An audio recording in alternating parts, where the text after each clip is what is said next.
Right, Shalom, peace, peace. Come on in. We can get started in just a little bit. Come on in, beloved. Come on in. Come on in. The water is fine. Praise Yah. Hopefully all is well with everybody.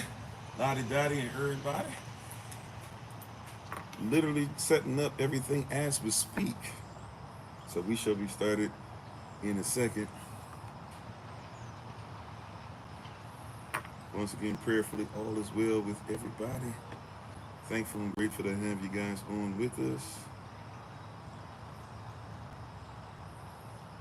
Excited about what the Most High has for us today.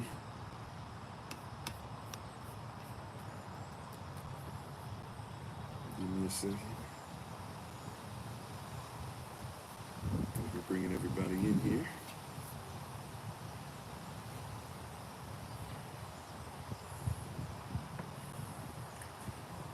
Thank you everybody for joining us on YouTube, everybody for joining us on TikTok. I know you can't see me. I'm about to put myself in here. By the way, there's a little bit of a storm, so keep us in prayer. Prayerfully, everything will go well during the storm.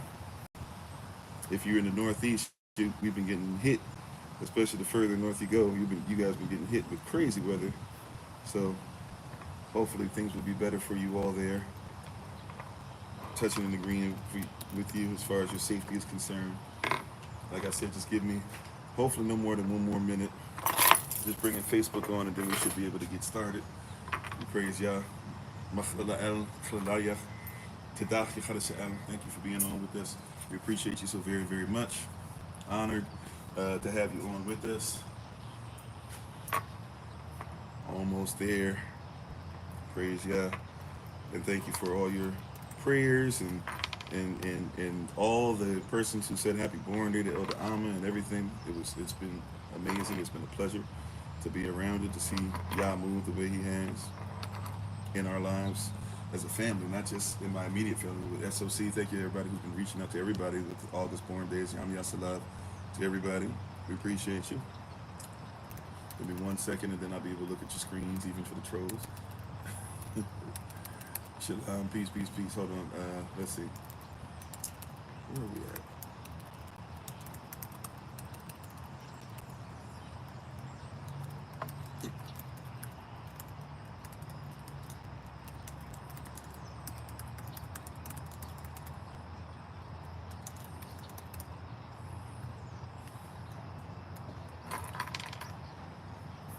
Okay.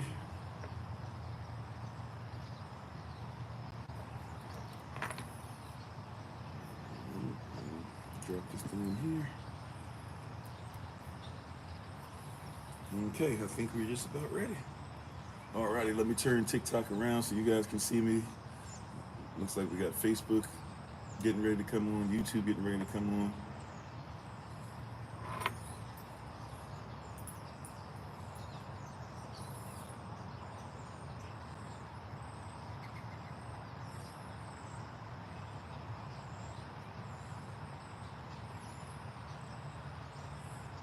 And persons are already messing with us.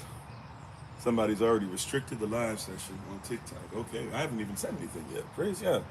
Alrighty. We know we're getting up higher and higher and higher. Let's see, what did they say? They won't tell me why. It just says your live is not eligible for recommendation and restricted in search results because it is primarily directs people off the standards or off the platform. Oh. Are they saying because I mentioned YouTube and Facebook? Or are they saying because I have a thing up for Feast of Tabernacles? That's interesting. All right. Okay. SOC family on TikTok, this is what we're going to do real quick. We'll come right back. I'm going to start another live session. Okay? YouTube, you can stay on. Facebook, you can stay on. Hopefully you guys can see and hear me all right where you are. I'm going to start another live session. All right? So if you are able, please, ma'am, please, sir, I'm asking just come back on TikTok. I'll even try to come right back here on Kofi_43. We'll start over again, okay? But they're saying that they're going to restrict this already from the beginning, even though I haven't said anything. So I'm going to just go ahead, even though I already appealed it and stuff like that. That being said, I'm just going to make it a point so I don't have to deal with it. Maybe I'll even make a quick video telling TikTok, saying, hey, what's up, while y'all doing whatever, and we'll try to come back on. But yeah, TikTok is tripping. They said that I guess it could be possibly because I said YouTube and Facebook, maybe, even though I hadn't even said it yet before they had the thing on there. But that's what they said. Oh, wait a minute, hold on. Did they get rid of it already? No. Yeah, they said the live is restricted because I'm directing persons off the platform, which is crazy work. Anyways, but okay. So I'm gonna stop this. I'm sorry, you guys. You guys got to hear a tiny bit of me going into something else. I'm gonna stop this on TikTok real quick. Make it like 30-second video. So post that while that's posting.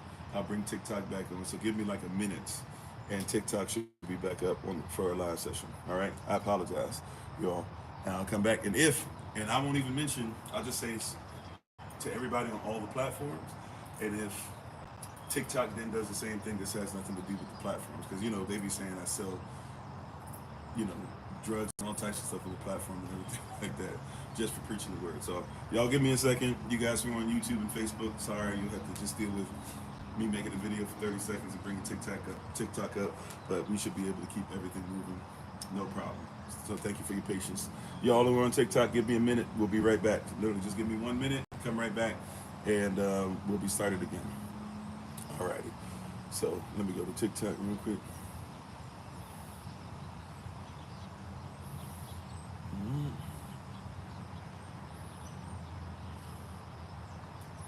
Shalom, peace, family.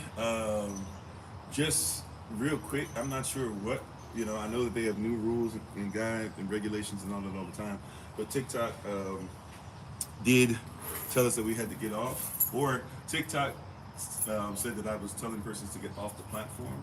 I'm not sure why they did, but anyways, they say things like we're selling illegal stuff and all stuff like that all the time on there.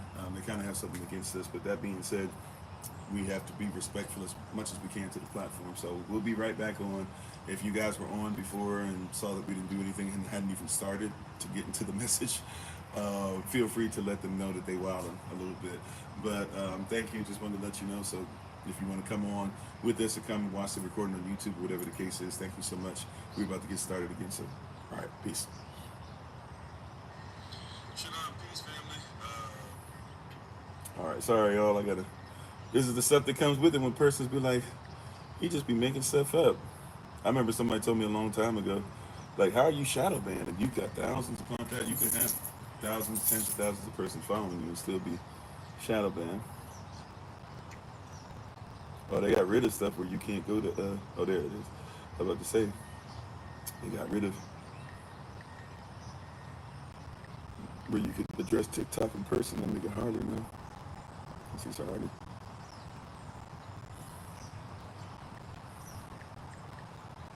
You have to hashtag a safe place. All right, and now we'll go ahead and and if you guys notice, we've been doing better numbers. So whenever we usually do better numbers, they start doing little things like this to pick and stop things or whatever. So it's to be expected. And the word that we have is going to be kind of crazy work too, so.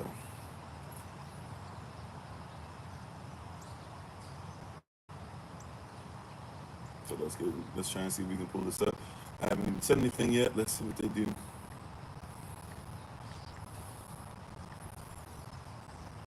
Let's see how they try to do this time. Alrighty. Alright, so we'll go with what we got this time. We're just starting. Thank you for being on any way you're on with us live today. We appreciate your presence. Thank you so much again. Thank you for your patience. I apologize for all that. Some things you can't control. I'm not in control of any of these social media platforms that exist.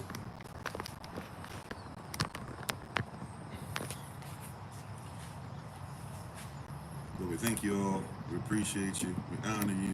We hope that all is well with you. I'm thankful and grateful to have you all on one more again. I do apologize for those that are coming back on. But let's go ahead and try to get started. We're already running behind, and now because of all that running behind.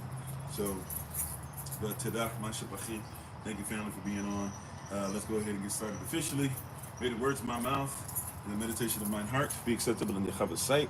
He is our strength and our Redeemer, and it is in His name, which is His authority, that we pray, praise, proclaim, project, and protect today's message. Amen. Hola, mi nombre es Kofi, ¿cómo está? Bonjour, je m'appelle Kofi, ça va?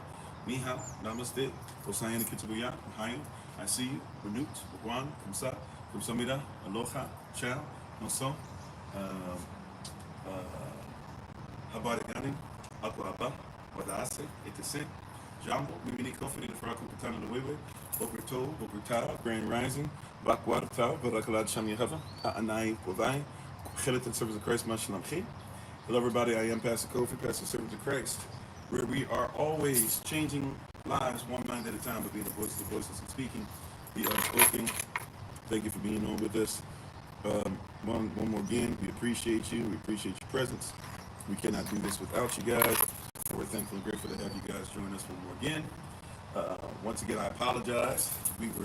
It was said that we were directing persons away from a certain platform.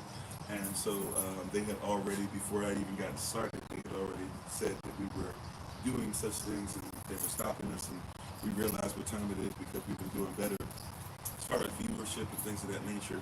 So usually when that starts to happen, we start to all of a sudden, when the algorithm all of a sudden needs to go through certain changes, not just for myself, but persons who speak like myself. And so we were told that we were doing all this stuff, whatever, but we back. We had to restart one of the places, but we're back. So thank you all for being on again. We appreciate you. We honor you. We honor your presence. We're thankful and grateful for an opportunity to be able to speak with you. And hopefully all is well with everyone. As you can see, well, may or may not see, because we're always in some way, shape, or form traveling. But we have made it back to our house, our normal, or our normal housing area. I guess the place we spend the most time. And thank you guys once again for your prayers, concerns, everything with what's going on with us and our family. Thank you for all the born day love for El Alma. Thank you for all those who decided to spend some time with us today. Thank you to the ministerial staff who kept everything going in my absence. We appreciate you all. We're thankful for another opportunity to get the word. And we've come out the Body Shot series now for a little bit, so we have some time to reflect. We did some Q&A for review on that. If you would like to go back and look at that series and everything as well, feel free to do so. One more time, just real quick, mic check 1, 2 before we get started, and we'll go ahead and say shalom and peace to everybody, and then we'll go ahead and get started with the message. But real quick, one more again, mic check 1, 2. Everybody see, hear me, okay? Yes, no, maybe so. On all the different places that you may be coming from.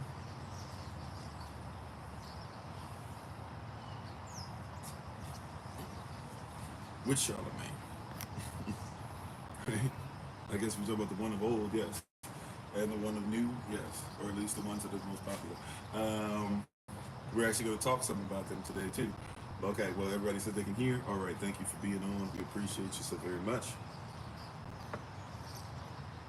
Oh, snap. I thought we were on everywhere. We were missing one platform. Okay. All right. So we're going to go ahead and get ready to get started today. So thank you for being on. We appreciate you so very much. Please don't forget about Feast of Tabernacles, Day of Atonement. We got a lot going on. Feast of Tabernacles, Day of Atonement, Feast of Trumpets, 4 Hours of Power, men's meeting, women's meeting, watch night service. So we have a lot going on. I believe Veterans Day is coming up too, which we'll probably do something specific just because Veterans Day actually started by our diaspora. So it's not actually what's become the Americanized thing, just like Juneteenth was started by a diaspora and have been going on, for over a century. So when persons go, oh, Juneteenth is an American holiday, no, it's not, right? Even Memorial Day is not an American holiday. It started off in the diaspora because it was a way of us being able to educate ourselves and also lift up those who had been, unfortunately, lost their lives during war. And so we who didn't get a lot of the awards we deserved, we who did not get a lot of, things written about us, and the papers and stuff like that, we would actually take time out to ensure that we supported one another. So even with that coming up, we're going to make sure that we talk about those things as well. But we'll see. Not sure what the next series will be, when it will be. I believe in the evening series soon, maybe even, I don't know if it'll be tonight, but at some point soon in our evening series, we'll start talking about Malachi. So if you want to join us for Malachi, or what we call Malachi, feel free, or actually it would be Malachi.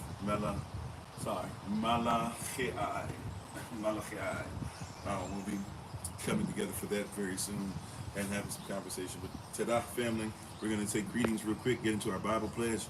We're going to jump right in. Also, too, I know it's going to be backwards for some of you, and that's okay.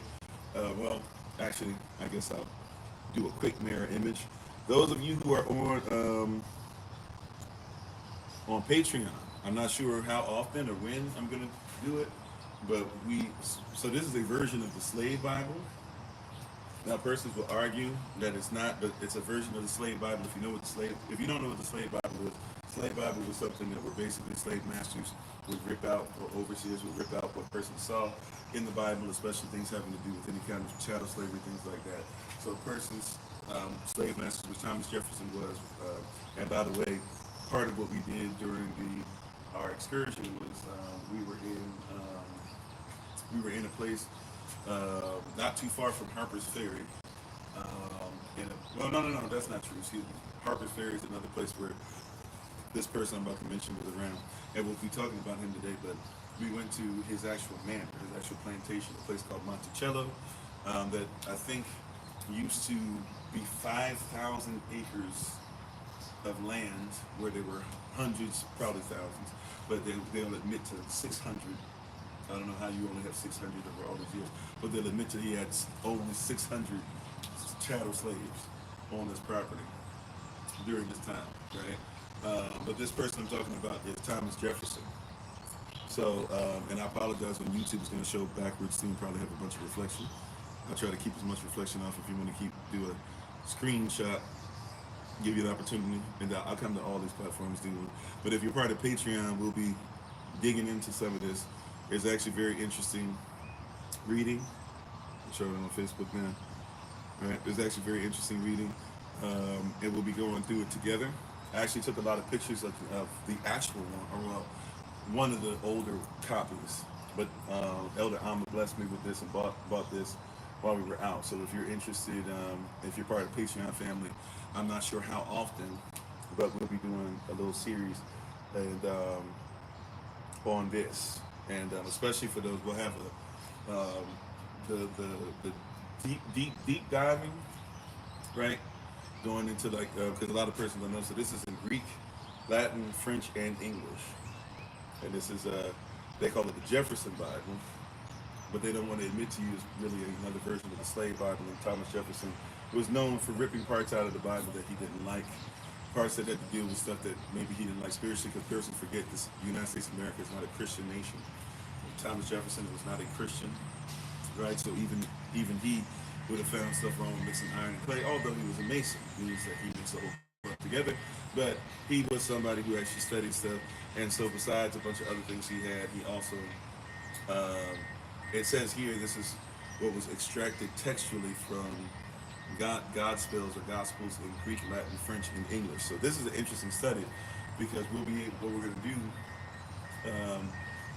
is we're going to go through, for everybody on Patreon, or at least for everybody on the $5 tier, we're going to go through certain things in here and look at what it is that he's saying in English. But then for those who are in SOC University, we're going to take this, and what we're going to do is we're actually going to dig deep into this and actually start looking at what he's putting in Greek, Latin, and French.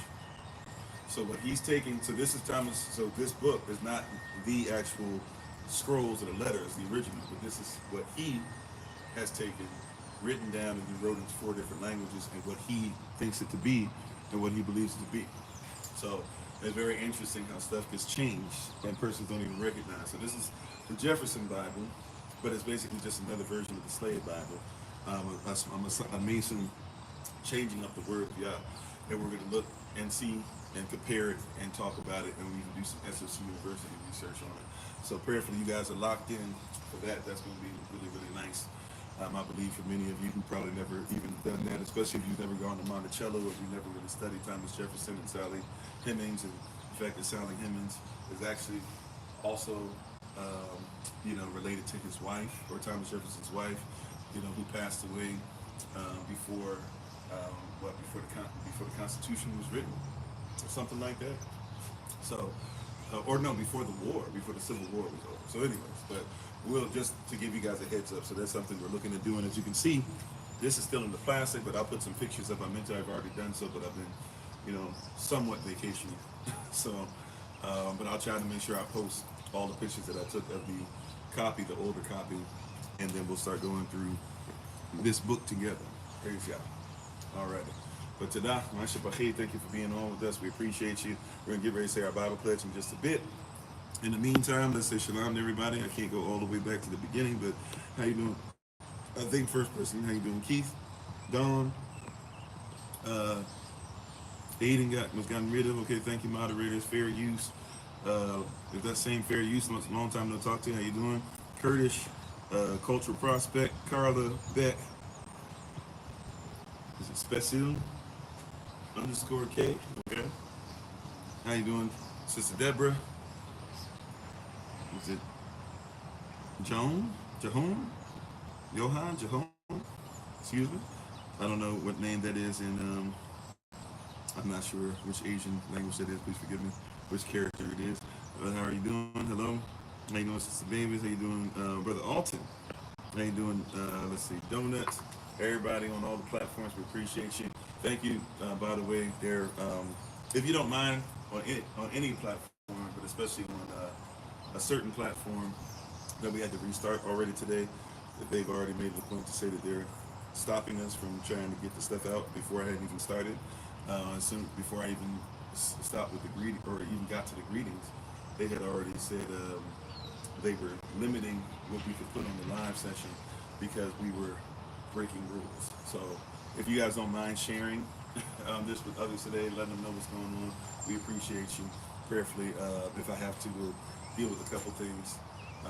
Matter of fact, I'm gonna try something on TikTok. After I say hello to everybody, I'm gonna try something. You guys can tell me if it works or not. If the signal still stays, we gonna play some. We gotta play games with these people. How you doing, Dia? I don't know if I'm saying this right. Is it Diet Ursta or Dietersta? I'm not sure how to say it. Thank you for being on. Thank y'all for the love. How you doing, McGuan, Audrey? How you doing, Mr. Al Music?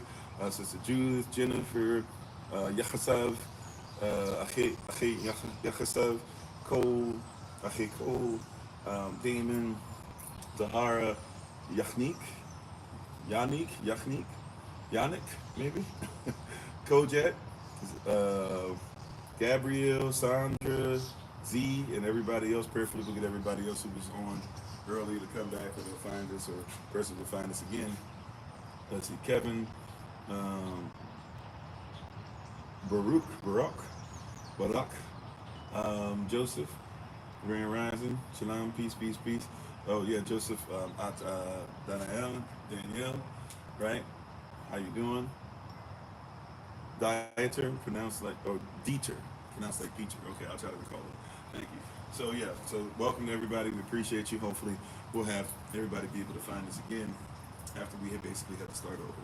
But let's go ahead and get started for today. Thank you for being on. Thank you for listening to the announcements. Thank you for being patient on other places as we were getting ready for to restart our virtual space, one of our virtual spaces. All right, thank you so much again. So we're going to get ready to get started and say our Bible quiz, and then we're going to jump right into this dynamic word, this dynamic message for the day. And once again, prayerfully, all of you are doing well. All right, we went through all that. I'm excited. I'm a little tired. Pray for my energy if you don't mind. A little tired. We've been on the road, stuff like that. Just got back last night, but we're going to get it in. All right. Everybody said they can see and hear us. TikTok, I'm going to try something. If it gets messy with the signal, let me know. Okay? Give me a second.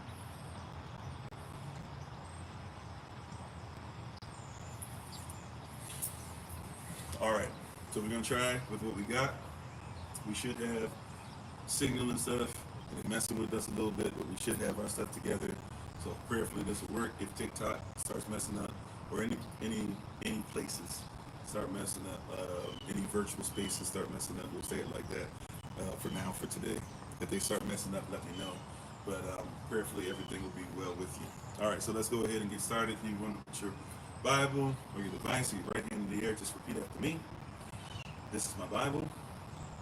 This is my sword. And this will I trust. For Yahashua is Lord. No sword of God shall ever be heard. For this is my Bible. And this is Yah's word. Hashem Yechavach. Which is Yahweh Hashem, his name, his authority. Let it be done unto us. You may be seated or go back to what you were doing in the presence of the Most High Yah. Thank you for being with us today.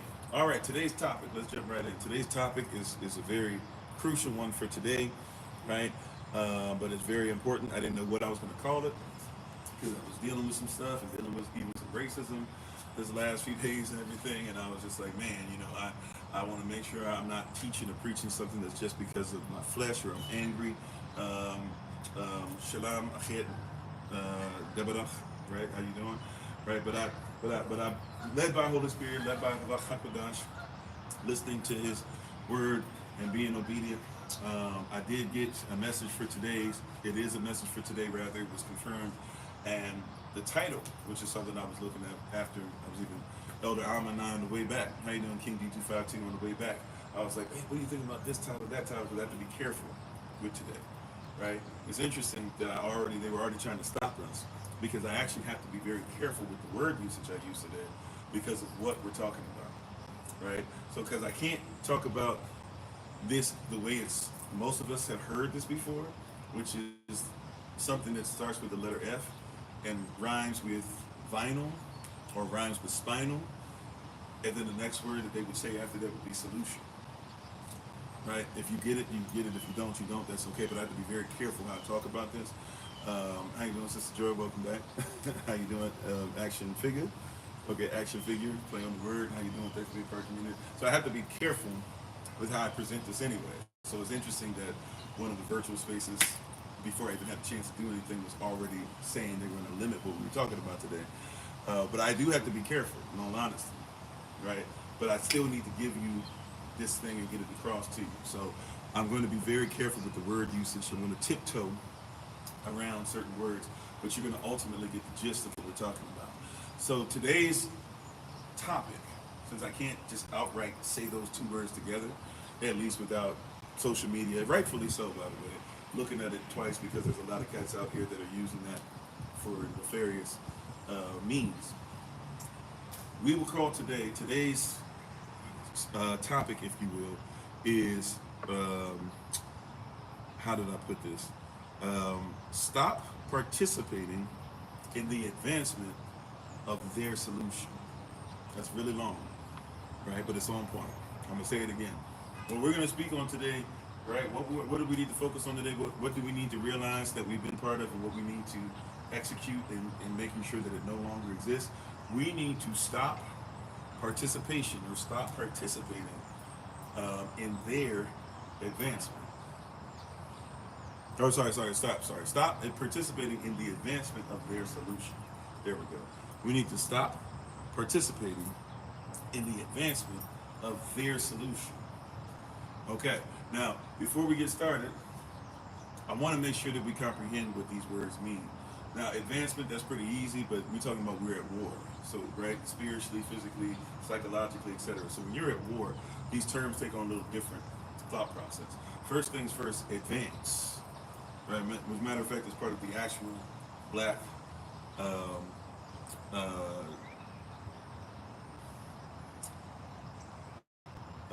I'm sorry. See, I used to play this stuff all the time as a musician, and I'm so far removed from the system, I can't remember.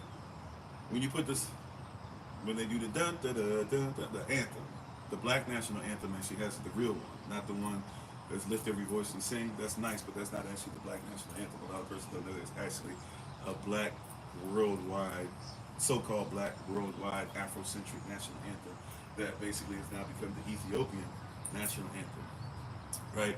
But it even says that in there, advance to meet the foe. Those of you who remember, we've listened to that song before, advance to meet the foe, right? But advance. When we talk about advancing, advancing is war. So at war, if you're advancing, first of all, you can't advance unless you're moving forward. So if you're against the enemy, right, and the enemy moves, the enemy says you're advancing, right?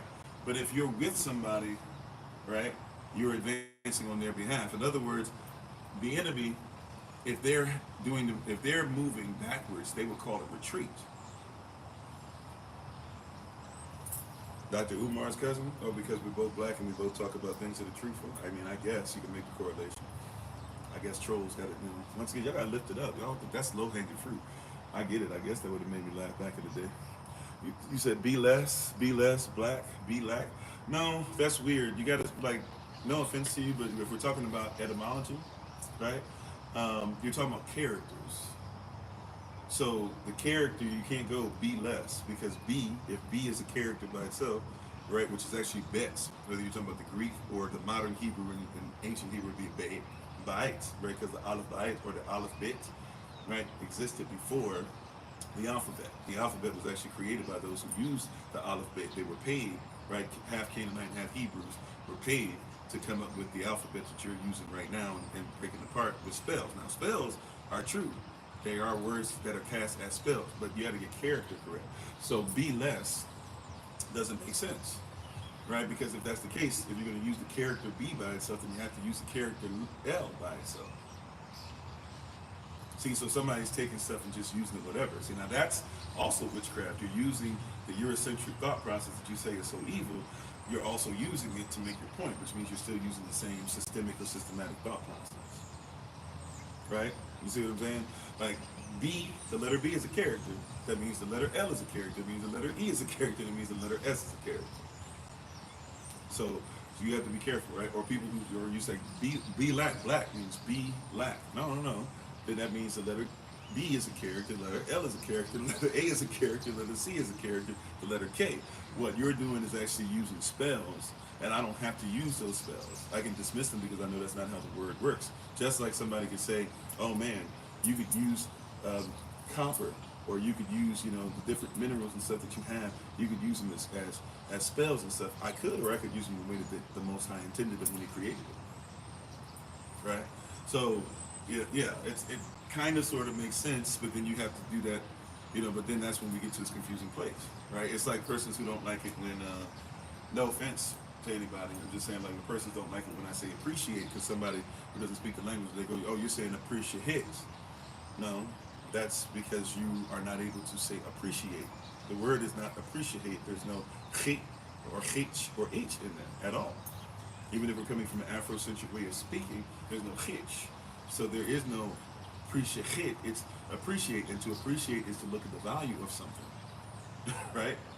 So to appreciate it doesn't even mean that I think it's great. To appreciate it means, no, I've looked at the value of it. See, that's how you actually use the characters properly and use the word. Now, if you want to change it to appreciate, then we got to get into connotation versus denotation.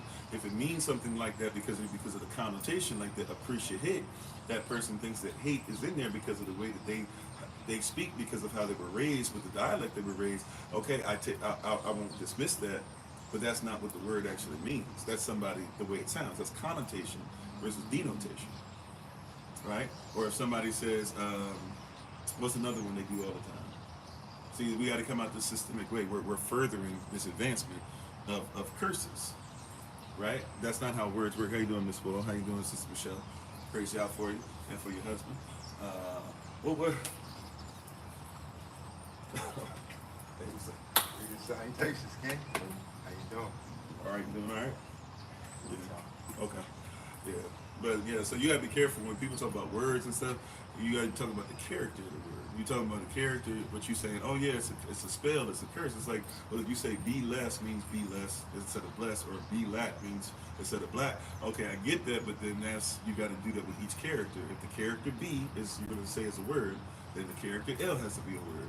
The character A has to be a word. The character C. That's how words work. So if you're talking about connotation, connotation means what does the word sound like or what does it feel like when you say. I get that one because even there's one like I'm not Rastafari, but I have a lot in my family, right? And in my family, they not only do they not like appreciate, they don't like or they don't like the fact that we don't say like I don't say dreadlock, but they would say dreadlock. But a lot of persons don't know dread for them when they first started using the term dread in the way that they do when they lock their hair.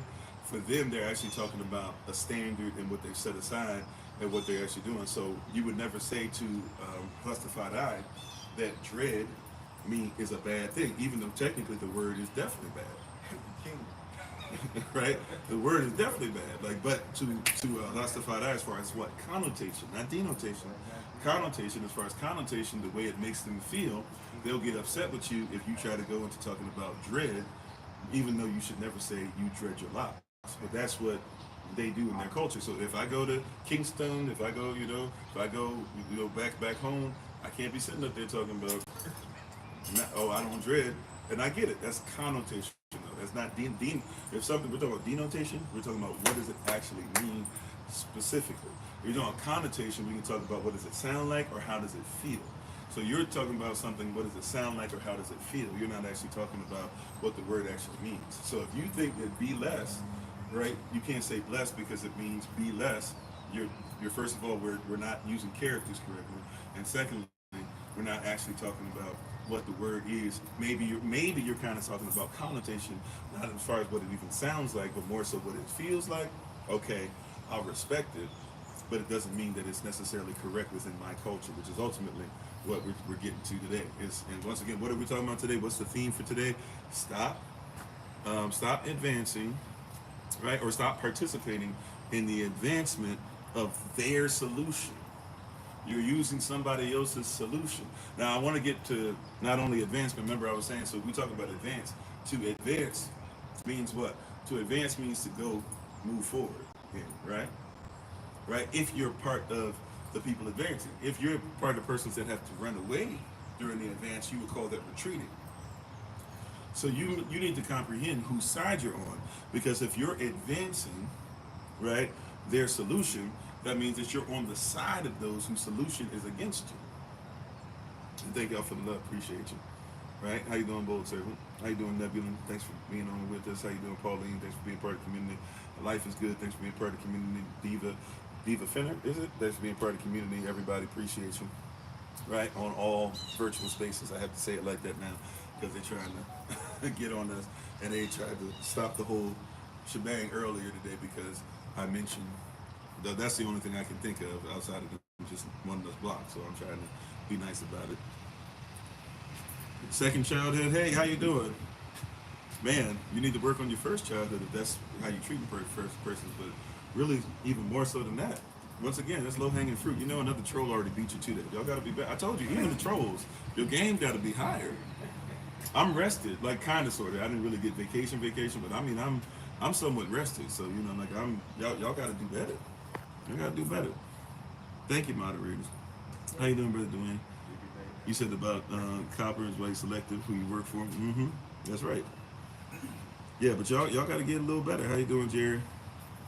How you doing, Dennis? Prince, if I missed anybody. Elder Anais, thank you for the prayer and everything, by the way, earlier. How you doing, Frederick? Body dying, everybody. If I miss you on any virtual spaces, I'm gonna say it like that. Y'all know what I mean. Thanks for being on.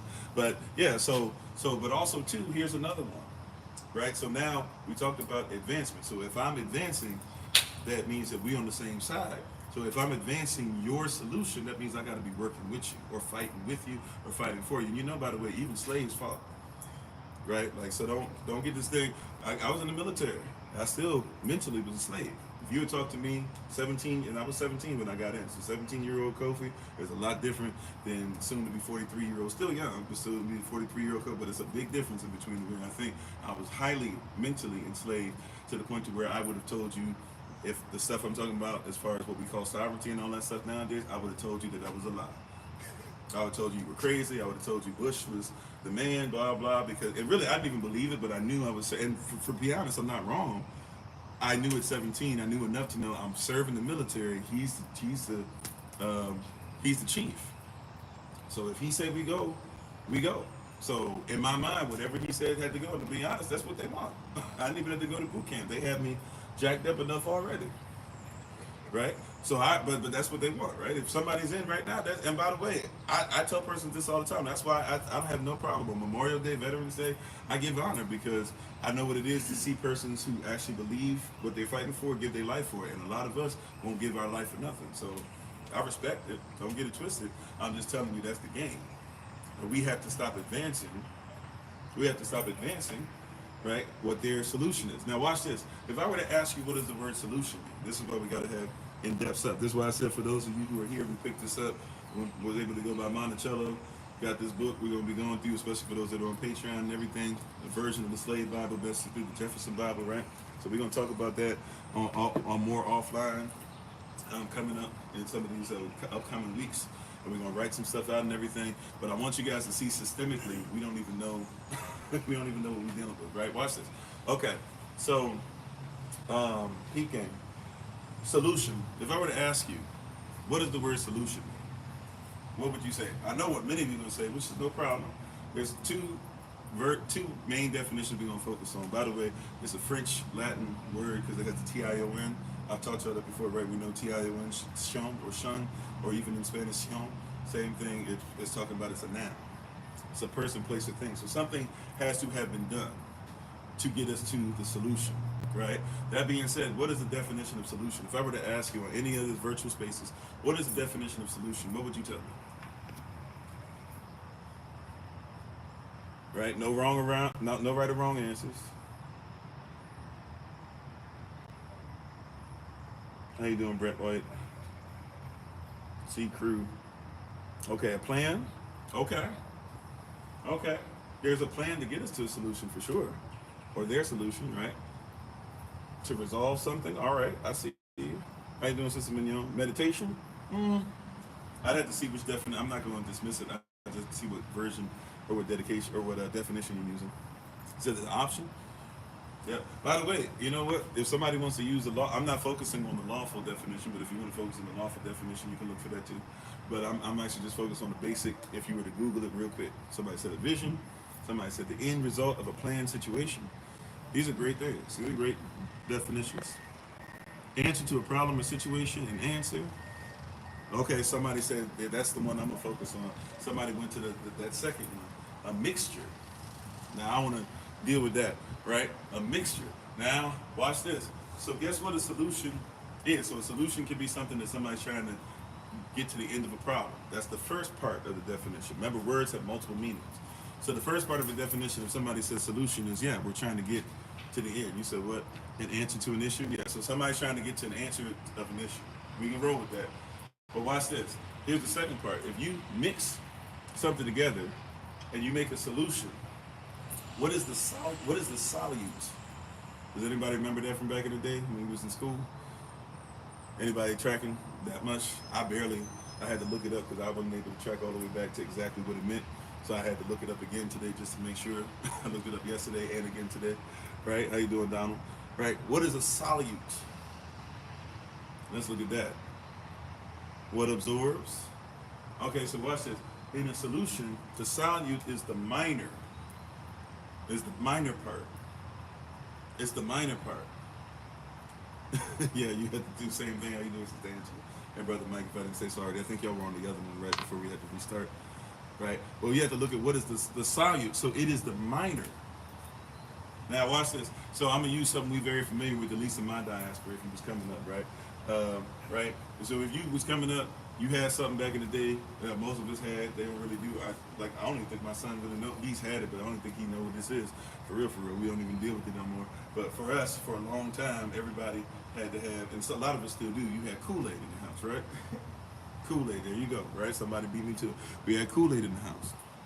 All right, so guess what? The solute that was the minor part. So the Kool-Aid was minor, even though and the sugar supposedly was minor, right? And then you had a whole pitcher of water, right? You got the pitcher, And you know, we ain't had no volume water and stuff back then in the day. You took your pitcher to the sink and you put that thing there, and it was sometimes it was really big, sometimes it was whatever. But you know, whoever was making it, they made they mix it whatever, and you put your however much sugar, however much your Kool-Aid usually you use 1-2 packages at the most, and you put your sugar up on there, whatever how much you want, and then the water is put in there, or you put the water first, however you did it. But ultimately, the Kool-Aid and the sugar are the solute. They're supposed to be the minor part of it, right? The water is the major, but here's the deal. If you're not careful when it comes to solution, you'll forget that it's the solute. You'll forget it's the minor, and you'll allow the minor to run the major, right? So if you had Kool-Aid, you never said to yourself, if somebody said, what you drinking? You never said, oh, I'm drinking water with Kool-Aid in it. But that's what you were drinking, right? You never said, I'm drinking water, but it happens to have, right, a little bit of Kool-Aid, right? Just a little bit of flavor, right? You never said, oh, I'm drinking grape or I'm drinking purple. That's what we, you know, purple, red, you know, green. But you never said, I'm drinking purple or I'm drinking grape or I'm drinking, you know, green, I'm drinking apple. You never said that. You just said, oh, no, right? If you had juicy juice back in the day, right? Something like that, and you got it out the can. You never said, oh, I'm drinking, you know, water with green flavoring or green colored flavor. You never said that. But that's what it is. It's a solution. The solvent, the small part, actually gets so ubiquitous and inundated, or we become so inundated with this ubiquitous coloring and flavor and stuff that we forget, wait a minute. Right? But pecan, you'll forget, I'm not drinking Kool-Aid. That's why it's a drink, by the way. Right? It's not real. I'm not drinking apple, or I'm not drinking green. I'm not drinking grape. I'm not drinking purple. I'm drinking what? I'm drinking water with coloring, flavoring, and sugar. So I'm still drinking water. That's really what I'm drinking. But the water has been. I know we don't like to hear this because you know it's gonna mess with our nostalgia. But the water has been tainted. It's been tainted by something. They give me part of what they're tainting it with is so it messes with my brain so much. It's a drug. Sugar. It's a drug. At least the chemicalized sugar, right? And the amount that we take is. I can't say that word too many, but you get what I'm saying. It's something that's designed to get your endorphins to pop different. So when you are having it, that in and of itself tricks the mind into believing that the solution is positive for you. So you'll drink the solution, even though if I were to come to you any other day, if I were to, we were just doing this yesterday. We have a bunch of pine needles and stuff where we are on our property and stuff. And we were watching this guy, and I was like, you know, I forgot. Like this is, you know, because my wife used to do this all the time. I was like, damn, man, I forgot we could easily just, you know, taking our little mason jars and stuff and putting the glass. You put the pine needles in there, put some water in there, put a scoop of sugar in there. It fizzes. It's soda. We have soda. I don't know why, because I told you before, that's one of my vices that I have to be careful with. So I was like, I like all this soda and stuff, and I like sparkling stuff, but for real, I just like the carbonation. I could easily make this at home, let it rest for like 4 or 5 days, and I have like unlimited soda. I can sell this. You know what I'm saying? Like I was like, why am I going to the store and spending blah blah whatever? But and then the guy that showed it, you know, he was like putting 1, 2, 3, 4 scoops. I was like, dang, I might as well just buy this from the store. She was like, no, actually, at the store it's a lot more than that. You know, and so I was like, dang, that's true. I don't be thinking about it though. So I was like, you know what? Yeah, even if I put that much sugar in, I would actually get less just doing it that way, right? But that's a solution, right? When you go to the store, you get that soda. It's a solution. Why do you drink the solution? Because that chemicalized formulaic, not that's natural now, was formulaic. The changing of the nature of it has become something that hooks into you, and now your body craves it, your mind craves it, your polyps crave it. Sisters, right? Your polyps that you be having down there, and brothers too. We have them too. We just call them different stuff, right? That your body craves it now, and will even get upset and get frustrated. And get frustrated. How you doing, Big Brother Times? Get frustrated with you too. How you doing, Yvette? Yeah, and it's all poison. But you'll take the poison because you'll take the solution. I'm saying all that once again because what are we talking about today? I know it's a long theme, but I'm trying to get across here today. We need to stop advancing or participating in the advancement of their solution. I can't say, once again, for those who are just coming in, I can't say the words because they'll take us down, and I get it because people use this maliciously. They don't use it to teach. But there's a term, it rhymes with spinal, or it rhymes with, I don't know, what was the other word I was using? right? Well, we'll just say spinal for now. There was another word we're using, but spinal, and then I would come behind that with that word that starts with the F, rhymes with spinal, and then I would come behind, and then I would say eventually solution, but I can't say that, so I'm going a long way of saying that. But that being said, a lot of us don't realize we're still advancing that solution. And I want to teach now from this perspective because, real quick, let me just put this in here too, because the first thing when we hear that term, we usually go to Adolf, forgetting that before Adolf, the solution existed. Right? And if we're not careful, we'll go just to chattel slavery, forgetting that before we started calling it chattel slavery, the solution existed. Right? If you want to talk about legally, lawfully, right? The stuff that happens, we just call it, we just call it taking over their neighborhood, or look who's coming to dinner, or little terms like that. But when we're talking about somebody taking what's yours and making it look like them, and saying that you aren't actually from there, it's not actually your city. Like if I go back to Brooklyn, it's like there's whole places where it's like, this don't look like what I grew up in. Oh yeah, blah blah, this and that. And or you go over to South Africa. Oh yeah, the Dutch persons who enslaved you and stuff, they're more African than you are. Excuse me. When did that happen? But it's because we advanced, right? Ultimately gentrification, right? We're advancing their solution so much that we're so used to, like we're used to, we don't have, and I'm not trying to say we should fight. I've told persons this. Sure, if you believe all that stuff down the road, but you got to get yourself to a place where you can even do it. A lot of us are not even in a position where we could defend our own property, defend ourselves, let alone defend the whole community. That being said, yes, there's a fight, but the fight right now is even in the mental, to where we're so used to gentrification, we just walk by it and act like we're not supposed to say anything. I don't want to start any trouble, this and that. Well, why is it trouble for you to just say what is? Right? Why is it trouble for me, like we were talking about on Sunday and Monday, right? When I had to come in and I helped out and stuff like that. And on Monday when I came back and did a little live before we were still gone, but came back a little bit then. Why is it that everybody forgets? And has a problem when I even just bring up racism. If I bring up racism, doesn't mean that you did it. The only reason you should have a problem with it is if you are advancing it or benefiting from it. Because outside of that, what's the point of talking about it like it's an okay thing? Once again, we just went to Monticello. Second time I've been there in life. First time in over 10 years, right? Because I had Elder Alma and I, we went there when we were before Solomon into this world. So it was over a decade ago. Went over there, and everything you hear about Thomas Jefferson is, oh yeah, it was just the times. They didn't know any better. He didn't know for sure. Matter of fact, when they would ask him about it, he would just tell them, but they said, he would just say, that's for you guys to figure out. We just wrote this, we gave you the tools, right? And the tools that are on his tombstone, and the tools that he gave us to be able to use. That's like, no, like this dude was I'm only gonna say this word once or twice. This dude was raping our women. Before his wife passed, by the way. Don't do the whole, fall into that whole romanticized Sally Hemings and stuff. Sally Hemings was a slave. Sally Hemings was never freed. Never freed. I'm talking about even after he passed, his daughter kept her as a slave.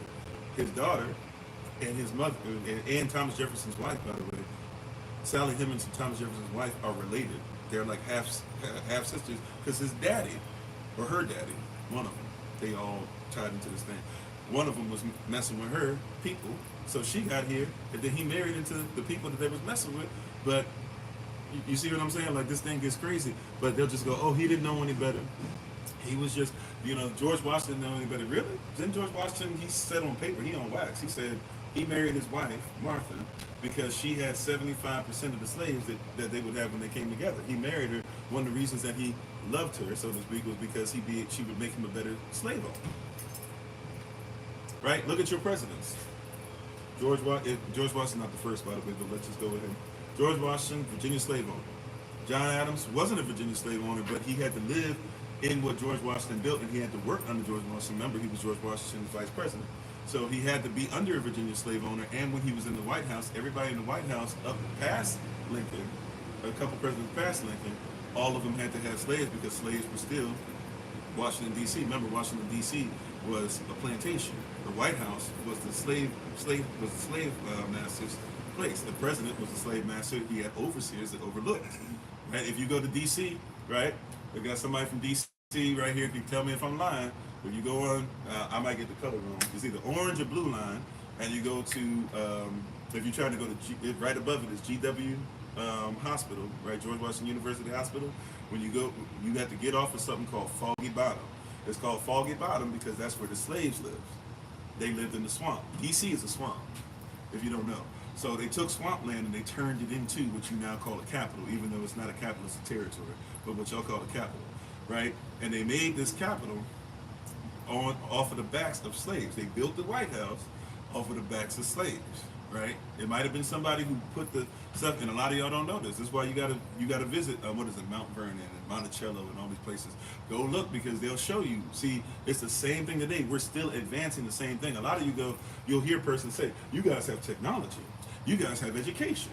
You guys have jobs. We give you places to stay. There can't be any racism."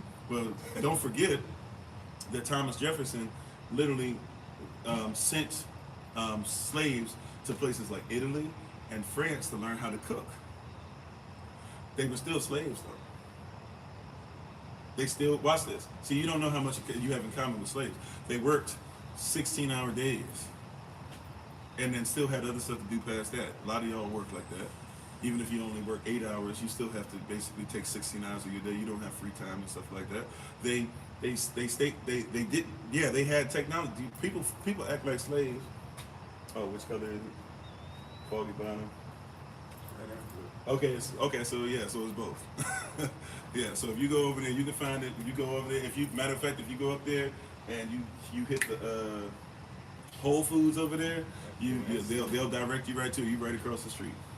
But I'm trying to tell you all this to let you know, a lot of cats are not aware. Thanks for being on. How you doing, TDE? Thanks for being part of the community. A lot of cats are unaware that that's actually what's going on, is that you're still advancing the same thing. And they'll come to you and they'll say, well, haven't we given you this? And look at this and blah, blah. And don't you have relationships with can't you have relationships with white persons and stuff like that? Sally Hemings did. Doesn't mean she wasn't a slave. And I'm not trying to say that all white people are trying to enslave you. I'm just trying to tell you, don't look the same way that we're telling persons don't look at color and the opposite what we're trying to build, right? If you're talking about the other side too, don't look at color as far as to just say, hey, that means things have changed. Persons with different colors, and they all had to be taught Will and Lynch. So we're still advancing the same system. We might not be aware of it, but we're still advancing the same system. We're not aware, right, of what's going on. By the way, Thomas Jefferson, the government still makes money off of Thomas Jefferson's land. When I went to Monticello, guess what? As crazy as this sounds, guess what I had to do? I had to pay for 3 tickets. So I had to pay to be able to go to the place that I would have been enslaved to have access and look at it. And by the way, when I just mentioned the slave Bible. You know what was crazy? They asked me, we were going to the next part of the house. They had, on the tour, they had like 4 or 5 people meet me and give me all these books and stuff, and they were arguing with me up and down. And I'm like, I just wanted to know where the slave Bible was. And they're like, there's no such thing. Now, there's a Jefferson Bible, and blah, blah. I was like, yeah, but that's just a version of it. And then I had to go through this long, and I was like, I need to get back to the tour. I just mentioned, like when the guy was talking, he was like, I don't know anything about that. Then sure enough, I get separated, and it's like 4 or 5 cats. One of which was one of the woman who took us on the tour over 10 years ago, and she came to me and gave me the older version of this. I got the pictures I'm gonna put up on Patreon. They come from that older version of the books. She was the one who had taught me about it, so I knew. I knew what it was because she told me about it. Not just the Jefferson Bible, but she was the one talking about that. Yes, he would pull pages out that he didn't agree with in the Bible and blah, blah. But that's understandable. He's not a Christian. A lot of y'all think this is a Christian nation. Thomas Jefferson wasn't a Christian. George Washington wasn't a Christian. John Adams wasn't a Christian. Madison wasn't a Christian. Monroe wasn't, right? I think until you get Monroe Jr., the one who did the Armistice thing, he wasn't a Christian either. And I don't think you get until Jackson. And I don't even know if he was a Christian, but he's the first one that actually really means that stuff, that he talked about God and country and all that stuff, with the Germanic way and all that. So we're sitting up here learning things or producing things or telling persons things and not realizing what's going on. That you're living in a so-called country. We know it's a corporation, but you live in a so-called country that is not a Christian country or Christian nation, and you don't even know what it is to become private from the beast or the fake corporation, so that you could actually entertain becoming a nation or micronation or whatever, to become private enough to actually say what is it that you want to do, right? Instead, you're part of this system, and as long as you're part of the system, you have to keep advancing what? Bro, what are we talking about today? We want you to stop advancing or stop participating in the advancement of their solution. Right? If you're on their side and you go forward, it means you advance. But you're advancing what? The general or the kingdom or the country that you're fighting for. If you're not on their side and you go against them, you have to either betray them or you have to be on the opposite side and retreat, but it means you're fighting against them. And it's okay for us to retreat a little bit. Hey, hold on, time out. For real? This is not even a country? Retreat a little bit. Wait. Like, oh, okay, so money's not even real? Wait. When it says I'm going to use the words you guys use, but you either choose God or mammon, right? What you're saying is you either be Alacham, the Most High, and mammon doesn't mean money, by the way. It's somebody that was worshipped, but it actually somebody's worshipped as far as wealth. And that means there's a difference between money and wealth. There's some of y'all that got $20,000 in the bank, but have no wealth. There's some of y'all that have access to $20,000 credit right now, but you have no wealth, right? Money does not make you wealthy. That's part of it, but money is an exchange, right? It's a medium. By the way, what's another word for medium? So I'm trying to help. We got to stop advancing the system. What's another word for medium? Medium. Another word for those is witch. What is a witch? Basic definition of a witch. All this other stuff, they ain't gotta have green noses. They don't have to have green skin. They don't have to have big humps on the nose. They don't have to be somebody who's singing and wicked and all this craziness. A witch is one who controls. At least if you're going off of scripture, right? There are other persons that would, and that's because they believe in so-called good witches, which are God witches. Remember, good and God are the same thing, which is why some of your churches actually have witches. I'm not trying to be playful. That's not playful banter. That's actual. There's churches that have witches on the roster. They have ministers on staff. There's churches that have witches on staff. So I'm telling you outright, once again, we're not aware of what we're into, or it's just like the whole Jesus thing. The Jesus that's worshipped in America is different than the Jesus that's worshipped in Germany. And the Jesus that's worshipped in Germany is different than the Jesus that's worshipped in Russia. Oh yeah, see, we're going to talk about some of these things today. Because you know what's crazy?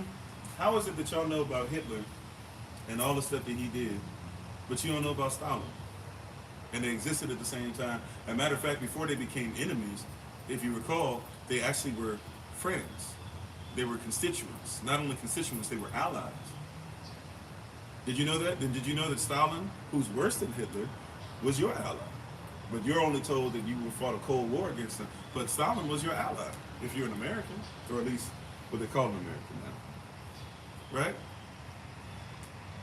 How you doing, Berlin? Stalin was your ally. Did you know that? Him and Hitler had a whole contract signed. But we don't want to call it contracts, okay? They had a peace treaty signed. Right? They had a peace treaty signed. Stalin was upset when Hitler invaded Russia. And going back to what I was talking about with that Jesus thing, he had all of them take their white Jesuses off that they worship. It was different than your white Jesus you worship in America, but nonetheless, he had them take it down, and he had them put his picture up in place of the white Jesus. He was their savior. And the only thing he could do to help his people get the manpower, because he wanted to make sure that every man, woman, and child was ready to die for him, not for Russia, but for him, was what? He made sure that they all came together, and they all put the white Jesus back on until they finished winning, and then they took it back down and they put him on.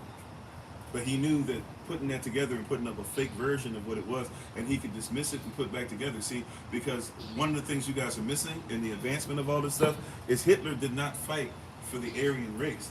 Hitler fought for Hitler. Right? Let's just keep this blunt. Stalin didn't fight for Russia. Stalin fought for Stalin. I know you don't want to hear this. Roosevelt didn't fight for the United States of America. Roosevelt fought for Roosevelt. Right? If you don't get this, Kennedy. Yes, JFK, the one that makes us all black folks supposed to vote Democrat. If you even voted whatever, you're supposed to vote Democrat now. Kennedy was not just JFK, which he was too, and not just RFK, which he was too, from their diaries, but also Kennedy's father, Joe Kennedy.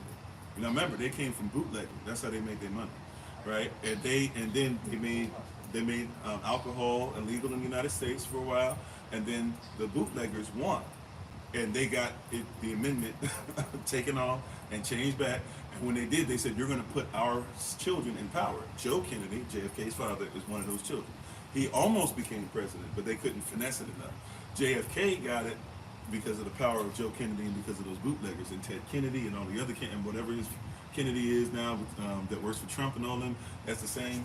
That's the same family. They came from what? They came from being what you call illegal, doing illegal stuff. And the persons who won doing the illegal stuff are the ones who now make your law to benefit who? Not you, but themselves.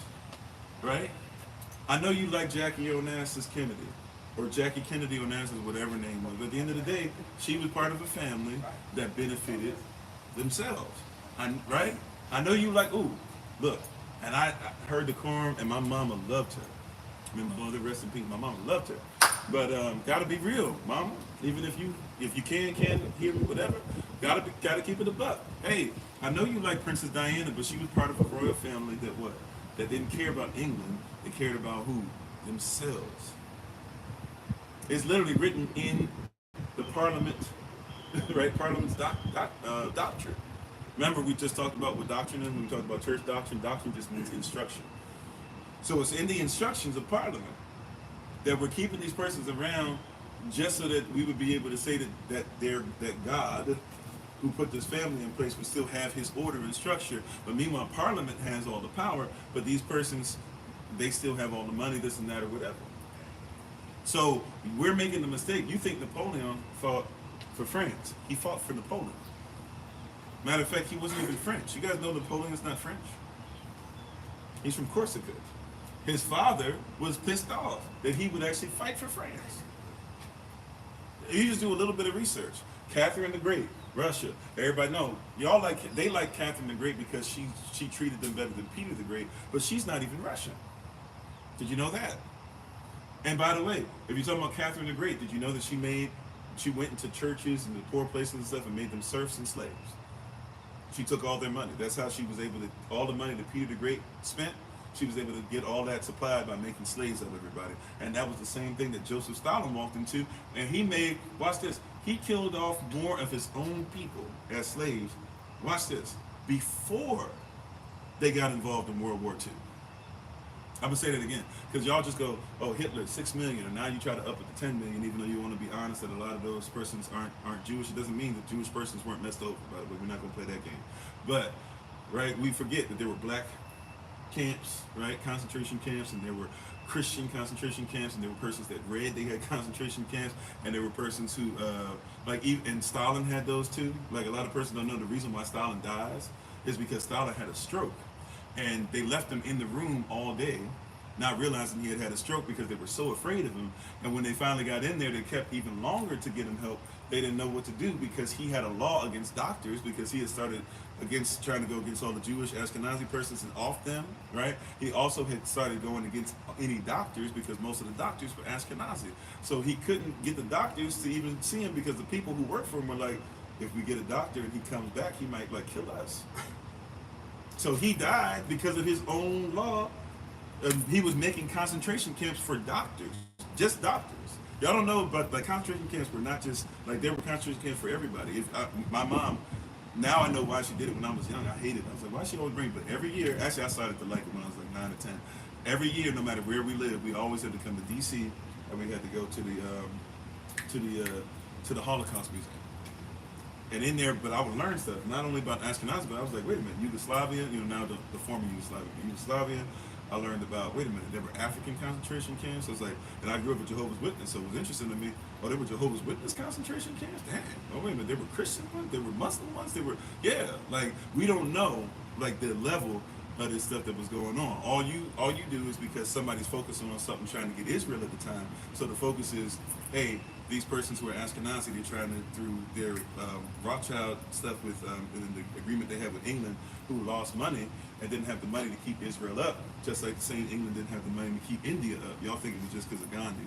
No, they didn't have the money to keep up India, so they finally gave it up, they sold it, just like Napoleon. Napoleon was an anti-slavery. He hated black folks, but he had the money when black folks in Haiti fought for their independence, and when they won, Jean-Jacques Jean-Jacques de Salion, and Dudley Bookman, and Toussaint Louverture, and all those, right? And even, forgive me, I'm forgetting the sister's name, but you know, like all these persons, they fought and they won.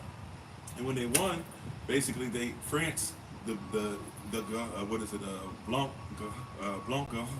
Garon, and Blanc Petit, or the big whites, the little whites, those were the persons who had the big whites were the ones that had all the money, but they stayed in France. And they had the little whites made their money by working for the big whites on their plantation. And then you had 40 different versions of so-called brown and black in between. So in France, you know, they remember that paper bag thing, that thing went deep. And Louisiana Purchase, all that, that's given up because, not because they hate slavery, it's because the slaves became free. And when the slaves become free, you lose your money. Can I say it again? See, this is capitalism. Are you in capitalism? Yes. What is capitalism? A system, ISM suffix, a system based off of what? Making capital. Capitalism versus chattel slavery was the reason why you fought the Civil War, or what's called the Civil War, right? And it's even the reason why you fought the Revolutionary War. A lot of you don't know this, that, hey, chattel slavery isn't making as much as capitalism. The persons who are defending capitalism, the British, you're all British at this point, the British who are fighting all over the world say, hey, we need to tax you guys. The persons over there say, we've never been taxed. We don't like that. They're like, well, so what? We're the ones that police you. The only reason you have what you have is because of us. They said, we don't like that. And eventually they finally have a fight about it. You call it the Revolutionary War. Really, it was treason. Once again, go to Thomas Jefferson's house. A lot of you don't know. When you go to these places, just when you get a chance, go to one of the former presidents, you know, these first 5, 6 presidents, if you start with George Washington, go to their homes, right? All these Virginia slave owners. And I'm serious. A lot of you don't know. I think it's, if you go through the first 16, so that's going up to Lincoln. So let's just say 15, because Lincoln wasn't a Virginia slave owner. Lincoln, by the way, was a slave owner too. When he married Maritime, he married into slavery. Well, y'all forget, right? Lincoln himself was a slave owner. Remember, Lincoln was asked, he said, straight up in 1858, he said, I think the black race, even though he was Melungeon, which means he was part black and part native and part white, but anyways, he said that I don't believe that the black race is capable of being able to be on the same level as you. He was telling person because he knew they were going to try to secede. They had been trying to secede since Washington. So he said, hey, it's getting really bad now. I'm letting y'all know the black race can't secede. Now, once they seceded, or I'm sorry, the black race can be on the level you are. Once these states started to secede because they said that God said. Look up the reason. People, you know, this is why you got to learn, make sure your babies can read. Right? Not just because. Make sure they can read for their own sake. How you doing, Brother Dennis? How you doing? Finally free. Thanks for being part of the community. God is good. Right? Right? Hear what I'm saying? For their own sake. How you doing, Coach Jack? Thanks for being part of the community. Appreciate you. And we are recording it. Thank you. Yeah, we're recording this on YouTube as always, and it's on Facebook as well. And sometimes part of it is on our podcast. All right, but watch this. Where was I at? I'm sorry. Oh yeah. So when you guys might not know this, but Abraham Lincoln, he was asked after the war had started. He said, look, if I can keep the Union together, he said, I'll do it whether I free all the slaves. He said, I'll do it if I free 0 slaves. He said, I'll do it if I free some slaves and keep some slaves. By the way, when he did it, did he not get, or maybe you don't know this, in Maryland, in DC, in Virginia, that's what he did. He gave reparations. You know the thing that they can't give you? He gave them reparations. Why did he give them reparations? Because they lost property. When they lost property, they lost money. When you lose a slave, you lose money. I'm just trying to help you. See, you're advancing something. You don't realize the 9-to-5 thing is to help somebody else make money. You make pennies. You don't even make pennies. You make a fraction of what your value is. This is one of the reasons why you need to free yourself at some point the best you can.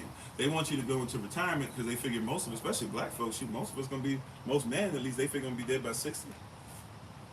So they can get you to work to 55 and then you retire. You're like, yeah, I'm retired. Retired for how long? What you going to do? And what did you do the whole time? Were you even able to teach your children? No offense, my father, great father, he worked 2.5 jobs. If it was not for him, I don't have an opportunity to even be in a position to have a mindset to learn. Right? Not tripping, but I'm saying like this, if he works 2.5 jobs, how much do you think he actually could pour into his son the way he wanted to? I'm not saying that he didn't pour nothing. Work ethic he poured into me, pride he poured into me, being faithful to your wife. Like I said, my mother passed away over 20 years ago. He's never gone on another date. I'm not saying you have to, by the way. I'm just saying that's what I was raised with, that type of love for one's, and probably working too hard to this day because he's still trying to be faithful, or he just doesn't see anything outside his wife. I think there's some stuff that we got to talk about. With that being said, though, like, you know, I was raised with somebody with great values. it would tell me straight up. Now, was he perfect? No. Was any man perfect? No. Right? But that being said, and all these things, did he really get to pour into me the way he would have liked to? No. And that's the way the system is. Sisters, I'm not here, once again, I'm going to say this again, because sisters who are new, you got to listen to exactly what I'm saying, because some of you are going to freak out when I say this. And I know why, right? We got the whole red pill situation and the sprinkle stuff, and we're all against each other and blah, blah, right? But hear what I'm saying, sisters, right? Hear me, beloved, all right? I say this in love, and I'm saying this in truth. I want you to catch how much the system has messed you up, and messed up men too. What I'm talking about, I'm going to start with y'all real quick. Okay, you ready? I'm here to tell you, there is not a woman, I know this is a bold statement, I'm going to tell you the truth. There's not a woman that has ever been created. Hear the whole statement, please. There's not a woman that has ever been created that wants to have a job. I'm going to say it again. Right? I'm going to say it 3 times. That's the first time. But let me say the 3rd time. And if you are mad at it, at least be mad at what I'm saying. Don't get mad at what you think I'm saying. Don't get mad at where you think I'm going. Hear what I'm saying, because this actually furthers a lot of you guys' point. So hear me, beloved. There's not a woman that has ever been created, on this earth, that wants to have a job. Doesn't mean she can't, doesn't mean she's not qualified, doesn't mean she can't work, doesn't mean she can't do what some men did. No, I didn't say all that. I'm going to say it a 3rd time. Catch what I'm saying. Right? You said I'm lagging so bad. Okay, am I lagging for everybody, or just use it 5638? Because if that's the case, then, I'm not going to switch back. I got the extra Wi-Fi just in case I got to switch back and forth, but I can't use it too many times. They'll be trying to cut us off. So prayerfully, you might be able to get in there. Not lagging? Oh, okay. All right, so I'm going to leave it where it is. Sorry. But I'm going to say this one more again. Right? I'll say it one more again. There's not a woman who's ever been created that wants to have a job. So watch this. So if you think that you're being a woman is based off of you being a career woman, even though you know deep down inside you don't want to have to do that, somebody then lied to you about where you are. You're furthering a system that's actually taken away from you. Now, am I saying that you need to be barefoot and buck naked in the kitchen and all that? No, I'm not saying that. Matter of fact, the Bible even says in Proverbs 31, if you're looking for a sister that's worth more than rupees, one of the things that she does is she's got her own business, right? So I'm not here to tell you you can't have, but having a business, by the way, if we're going to talk about that word, job is different than work. Work is what you call to do. Job is your toil. Slaves toil. If you're not a slave, we'll call you an indentured servant, right? Because you sign a contract. Indentured servitude, though. So you okay, got us on YouTube, thank you. So indentured servitude means that you still toil, but you toil by signing it away. If you're a slave, you're just a slave just because. See, that's why chattel slavery is one of the most diabolical things to exist, because it's the first time where just because of the color of your skin alone, it means that you have no right to freedom. Slavery is bad, period. But the fact that one would be enslaved and never have a chance to do anything, that like if you were a slave in Russia under Catherine the Great, I mentioned her, ain't nothing new under the sun. I'm trying to tell you how the game works, right? Right? Remember we talked about there's a difference, or some of you might not have been on that. There's a difference between sports and games. If you do something for sport, you do it for the enjoyment. So LeBron James doesn't play sports. He plays a game, right? A game is for money. A game is to feed your family. If I go hunting and I'm hunting just to put a buck head on the wall, that's for sport. But if I'm going hunting to make sure my family can eat that buck, that's game. So I'm trying to put you on game. I'm not just doing this for sport. Some of us talk about this stuff just for enjoyment. I'm trying to put you on game, right? I'm not perfect at it. I'm getting better. I'm getting more and more every day. I'm still studying. I'm not exactly where I want to be. And I've got my 10-year love plan or action plan, or y'all's plan too. I got my 10-year action plan too. I'm still grinding. And it might get faster than 10 years. Who knows? But I'm just saying, the vision that I have is greater than myself. That's why I know it's going to be something that my family's going to be taking care of, because it's bigger than just me, right? And a lot of us have a corner mentality. You trying to look good on the corner, or great on the corner, and you got on all the jerseys, you got on all the fresh kicks, you got on all the stuff, and you ain't got no holes and nothing. Everybody thinks this, but if I were to say, hey, let's go eat, you can't afford it. And look, I've been not only on the corner with cats in high school, I was on the corner with cats when I was homeless. Now I was trying to get stuff done, but I come back to the same corner, and yeah, they was selling singles, and they was selling the socks, and they was doing this. And guess what? Every year you wouldn't see them in the shelters. I was homeless for about 2 years. in the system. So I saw, you know, it was off and on. It was like a year, then it was another year later on. And I'm telling you, same thing. Come wintertime, some of these cats disappear. Where are they? All of a sudden, they want to love on a woman because they don't want to be on the street all day. As soon as the summertime happens, guess what? They back out in the street. They back in the shelter. Right? I'm telling you right now, like there's a system that we're in, and we're perpetuating the system, and we're destroying each other, not realizing that, hey, just because you look great selling singles on the corner doesn't mean that them singles, first of all, the singles are destroying your community, right? And all them things that you be selling, and you can't wait to hear Snoop and everybody tell you about how they was selling, and listen to, listen to somebody say, yeah, I was out there, I was really in them streets. Look, I'm not saying that Clips can't rap, but hear what I'm saying. I don't care if Pusha T, right? I don't look at Pusha T as a great man because he pushed product. He was killing us. He was killing us. And he could be mad if he ever sees this. I'm not big enough for him to probably ever see this, and I know he holds grudges, and I know he probably would write a rhyme that would make me look crazy. I would still say the same thing. Like, you killing us. That's why his brother, right, is no longer Malice, but his brother changed his name to what? No Malice, after he took that hiatus and he went on a spiritual journey. Because he realized he can't keep putting poison out there about how it's okay to off each other. So even though they're still brothers and they still do stuff together, he had to change his name. He told his brother, hey, you're going to have to let me go for a second, do your thing. But I got to find out what it is outside of taking the lives of our people. Right? He had to say, I got to go outside of something that's taking the lives of our people. He said, I can't keep advancing. What are we talking about today? We got to stop participating in the advancement of the solution. It's not something that started with Hitler. It's not something that started with Stalin. Right? That's just World War II. You forget, World War II, I know it seems like it's so far ago, but World War II, right, is less than 100 years ago. So there's somebody who is hearing this. If you weren't alive during World War II, somebody who's listening to this, your parents were, for sure. And they were the generation after, for sure. Right? World War II is not that far. It's like when people say, why are you always talking about, Malcolm X and Martin Luther King Jr.? That was so long ago. Man, that's in the 1960s. Do the math. That's 60 years ago. 60 years ago. How many of y'all are over? Some of y'all are over, what? I know at least just off the top of my head, 5 or 6 of y'all, just thinking of some of the names that are on today, are over 60.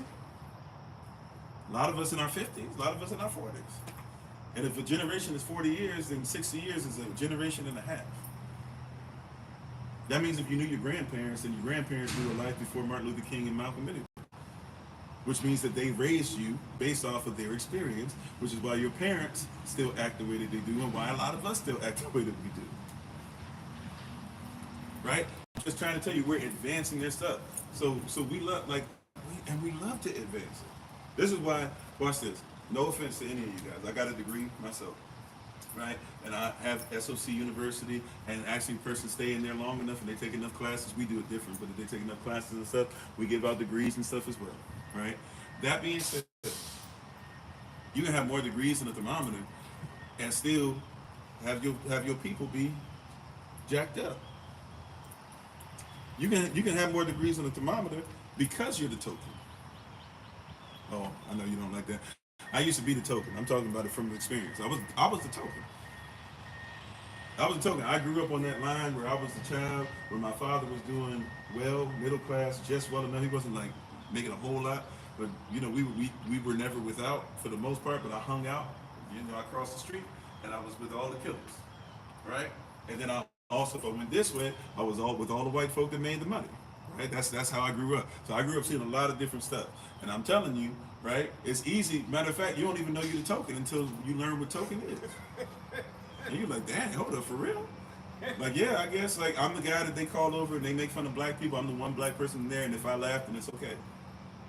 And I'm having my feelings hurt, but I'm trying to fit in, and then I realized, like, later on, like, dang, like, they were saying some really painful stuff. I was a token. I was what you put in the slot machine so you can play the game. It hurts me to say that about myself, but I'm just being honest. And it might hurt to say that about yourself, but you got to be out. Like a lot of us, we are the token that you put in the slot machine to ensure that they can play the game. They can't play the game without you. They got to have somebody in witchcraft, there's a lot of witches. I'm not telling you what I heard. right? Well, I guess you can say I have family members, 2 of them in fact, who went and tried to become witches, and went to certain covens, right? You know, if it's a hive, that means there's a lot of them. So that Bay Hive, Beyonce stuff, and when she dresses like witch stuff, y'all don't know that's a real thing. But if you go to a hive, that's a big, huge one. But a coven, that's a smaller joint. And so they went to both of them went to different covens. We're trying to get in, and the first thing they tell you is you need a black friend.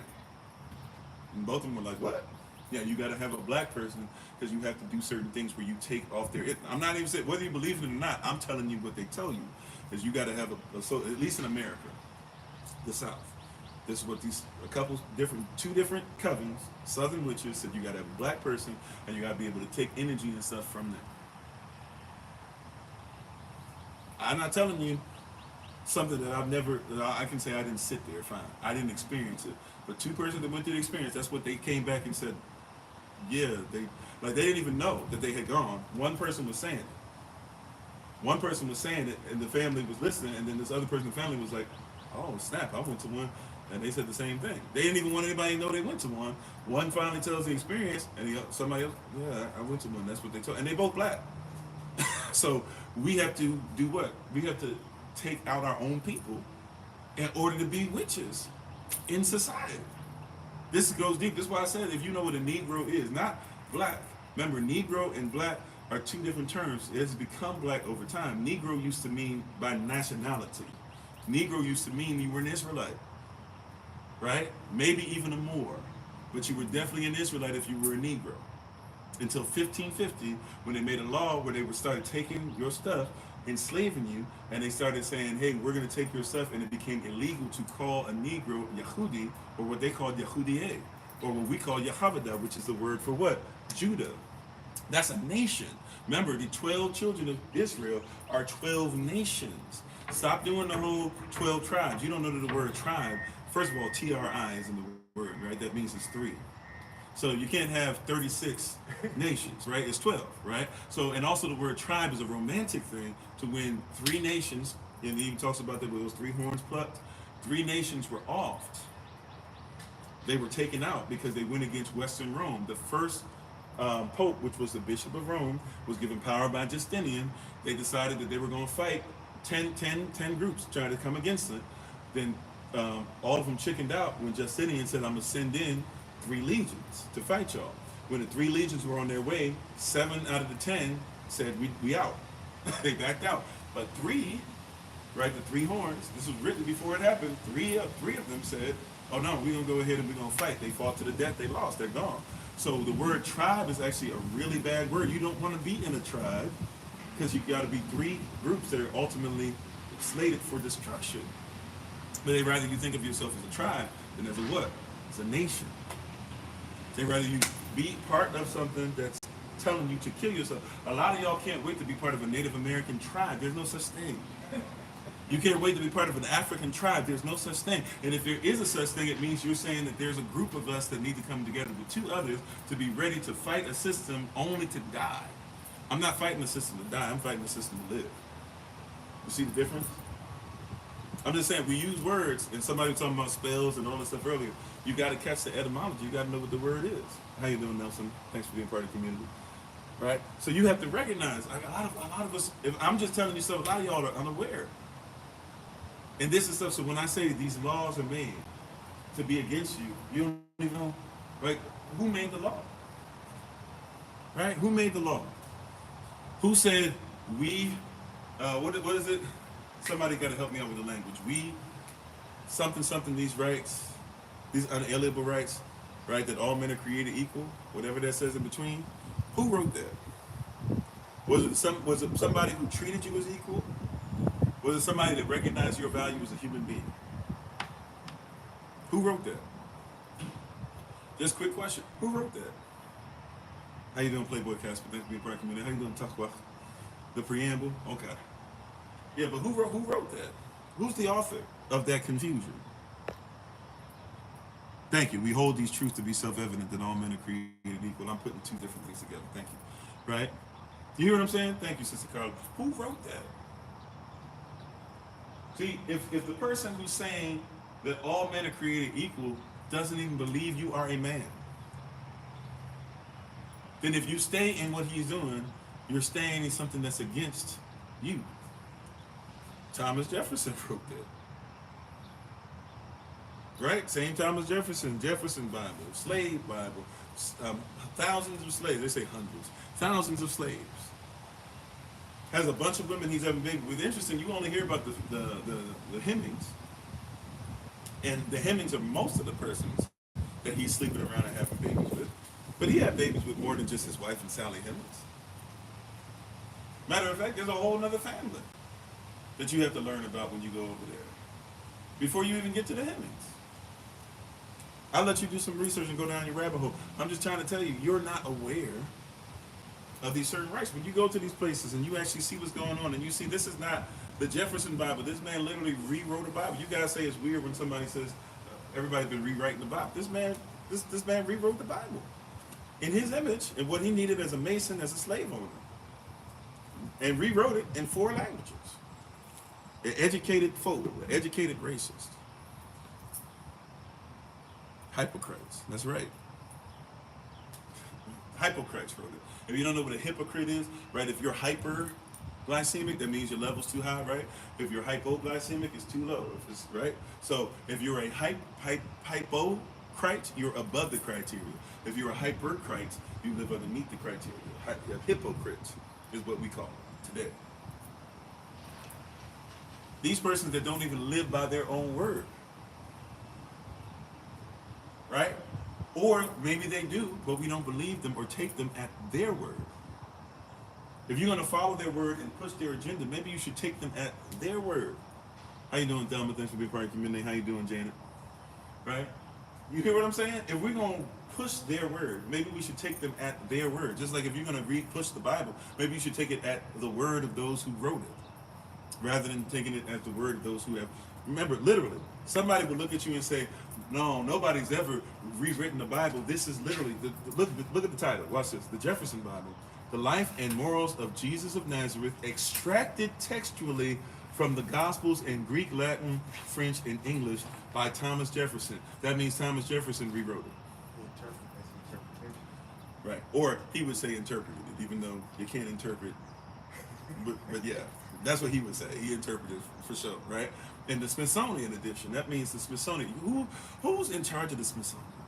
You see, like, I'm trying. We might have to do a part 2 tomorrow because I'm trying to put a bunch of. I can see clearly I'm not gonna be able to get a whole lot in this like I really want to. So we might have to make part 2, part 3. I don't know of this. It won't become. I don't think it's gonna be a whole series because it's gonna be a long thing. We'll be doing this Thomas Jefferson Bible thing on Patreon for sure. But hear me. Who's in charge of the Smithsonian? Who's in charge? This is the Smithsonian Bible. They say that this is something that you should look at for historical reference. This is something by the founding fathers. By the way, father means source. One of the sources of your so-called country. And this man rewrote Matthew, Mark, Luke, and John. Not just in one language, and 4, just to make sure. And he did it in his image, in his likeness, and what he wanted to do so that he could say that the Messiah was, so he could watch this. Here's the crazy part now. This is what we're really furthering. Thomas Jefferson didn't write that for you. This was something, right? Thomas Jefferson didn't write this for you. He didn't sell this. He didn't write this for you. You know who Thomas Jefferson wrote this for? Here we go again. He wrote this for himself. How you doing, Thelma? He rewrote the Bible because he needed to make sure that he felt, even though he's not a Christian, but he valued a lot of stuff that Christ did. Remember, the founding fathers are not Christians, right? He was not a Christian, but even as a Mason, he believed a whole bunch of stuff that Christ said, correct? So if he believed that he had to do a whole bunch of stuff to make it okay with him, to figure out how can I say that Christ is okay with me enslaving all these folk, and here goes this word again, forgive me, I'm not going to use it, but so much, raping all these women. Matter of fact, they're not even women, because according to, December 25th, 1712, Willie Lynch, according to them, I'll be nice, but he would have called you, well, I'll say it like this, he would have called you N-word males and N-word females, because you were property, you were not human. Right, you don't matter. It is a play on Niger, but by that time, who knows if they even knew what that meant anymore. right? To play on actual Niger or Niger, right, which becomes later on through a corporation. Now you guys know the corporation Nigeria and stuff like that. But that name was given to a whole bunch of nations by the corporation leader's side piece, not even by his wife. So I don't know how much of you still want to be Nigerian, but whatever. But just like a lot of us want to be American and not realize you are already American, but whatever. That's all you are. Right. Many of us are just American, and even if not, you're mixed. A lot of persons don't even know. Like if you're Seminole, for example, what are you? You're Muskogee, and you were Muskogee who actually were in Florida and fighting against Spain, and then actually the Seminoles go all the way up even to Virginia, Northern Virginia. I'd even say into Maryland, but some people will push back on me about that. But they go all the way up even into Virginia. They fought with and mixed into and fought against America together with the Gullah Geechee. Well, I'm also Gullah Geechee as well. My wife is Seminole. So Muskogee, right, are also African slaves who eventually went into there, and other natives and stuff like that. And a lot of them even went over to Mexico, right? And so if you go into Mexico, certain places in Mexico, you say you're Seminole, or you in there. Because they have high regard. Because there was forgive me, I'm forgetting the name. Who's in it? John something? Was it John? So I forget his name. There was a black man, but he was Seminole. He was became, assimilated and married and all that. And he took them over before the Trail of Tears, I believe. He took them over because America was coming for them once so many slaves had been going into Florida, and they defeated the Spanish, and now they were coming for the slaves to make an example of them. He took all of the people that were living with them, and they went all the way through past Texas, all that, and eventually go into Mexico, I think through Arizona or probably New Mexico. They went in through there, right? So, but this is part of who you are. You don't even realize, like, you fought for your own independence. Remember, the reason why you even have Juneteenth, that wasn't an American holiday, and still not. That was something that we celebrated because we were the ones that actually went in and freed the last group. The persons who they got on ships, the slave owners in Texas got on ships, they went to Brazil. That's why in Brazil you can still see that so-called Confederate flag, even though it's just a Confederate jack. We freed ourselves. We fought for ourselves. We fought for each other. We loved each other enough to take whatever we had and use it for us. But nowadays somebody says do that and we look at it as strange. We look at you as weird. Right? John Horace, thank you. That's the person I'm looking for. I was trying to say John Brown, who I love too. And by the way, he's not black, but I love that man more than a lot of persons I've read about. If you know about John Brown, you need to go to Harper's Ferry and do some research. Or wherever, not just there, go everywhere that he lived. Kansas Wars, 1855 through 59 or something like that. Go look at John Brown, born in 1800, was hung for his belief system. Was mad at a whole bunch of these persons. You know how they be doing all this stuff too, like, there was the Underground Railroad and blah blah. A lot of cats in the Underground Railroad, yes, they actually would help out, but they mistreated us too because they still looked at you as being lower. They just didn't think you should be a slave. And John Brown used to get in fights with them because they would get upset with him because he would treat persons with respect. Like they would come through and he would actually address them by, like, he would call them Mr. and Mrs. and he would, like, ask them what their favorite stuff is, and he would let them sit at the table. And people who were part of the Underground Railroad, they were like, hey, you shouldn't be slaves, but you can't be at the table with us. See, there's levels to this. There's levels to this. We just go, oh yeah, Abraham Lincoln. Look, Abraham Lincoln hated his own people because he was one of us. I'm not going to pretend he didn't work with Frederick Douglass. I'm not going to pretend that he didn't put Frederick Douglass in charge of our bank that we had. Right, at the Freedman Bank. If you know about the Freedman Bank, I'm not going to pretend he didn't do any of that. That was to break the South. That wasn't so much because he liked you. But in order to break the South, he was like, I got to make sure that the South can't rise again. What's the easiest way? Make them under the people that used to enslave them. Okay, I'll take it. Power move. Yeah, it's a power move. It wasn't because he loved me. It was because he hated the enemy more than he hated me. Remember, he said his job was to keep the Union. He said, I will keep the Union whether I free all the slaves, whether I free none of the slaves, or whether I keep some and get rid and free some. He said it. So we have this hard. It's hard for us to have conversation about these persons because we don't want to have a conversation steeped in honesty. Right? Once again, we're about their solution, and I need you to comprehend their solution is to mix. See, it's so heinous. Once again, what is a salute? The salute is the small piece. It's a little bit. If I put a little bit of salt in water, right? So I can, whether you swirling around, gargling it, whether you're doing it to hydrate better, etc. If I just put a little bit of salt in water, it changes the whole thing, right? You drink a little bit of salt and water, it's a whole different drink. I put a little bit of Kool-Aid in that cup, it's gonna change the color. Right? If I put a little bit of sugar with that Kool-Aid, you'll accept something that you wouldn't accept. If I were to just feed you sugar in a Kool-Aid packet, you would get upset at me. You would slap it out my face. A little baby would be upset. They got more sense than that. They would start crying immediately. And if you saw that I tried to feed that to your baby, you would beat the brakes off me. But somebody can give it to you in enough water as a solution, and you'll drink it down every time. Matter of fact, once you start drinking it, then you have to actually, you lose what's called, watch this. And how you doing, Minister Tracy? How you doing, Brooks? How you doing, Sister Monique? Once you drink it, you lose something called discipline. Somebody said, what? Kool-Aid? No. Get what I'm saying? Your body is disciplined to where it would never just have a bowl of sugar. Your body is disciplined to where it would never have Kool-Aid, whatever's in the Kool-Aid packet. I don't even know all of the stuff. Whatever's in there, you would not eat it if somebody were to put it on there.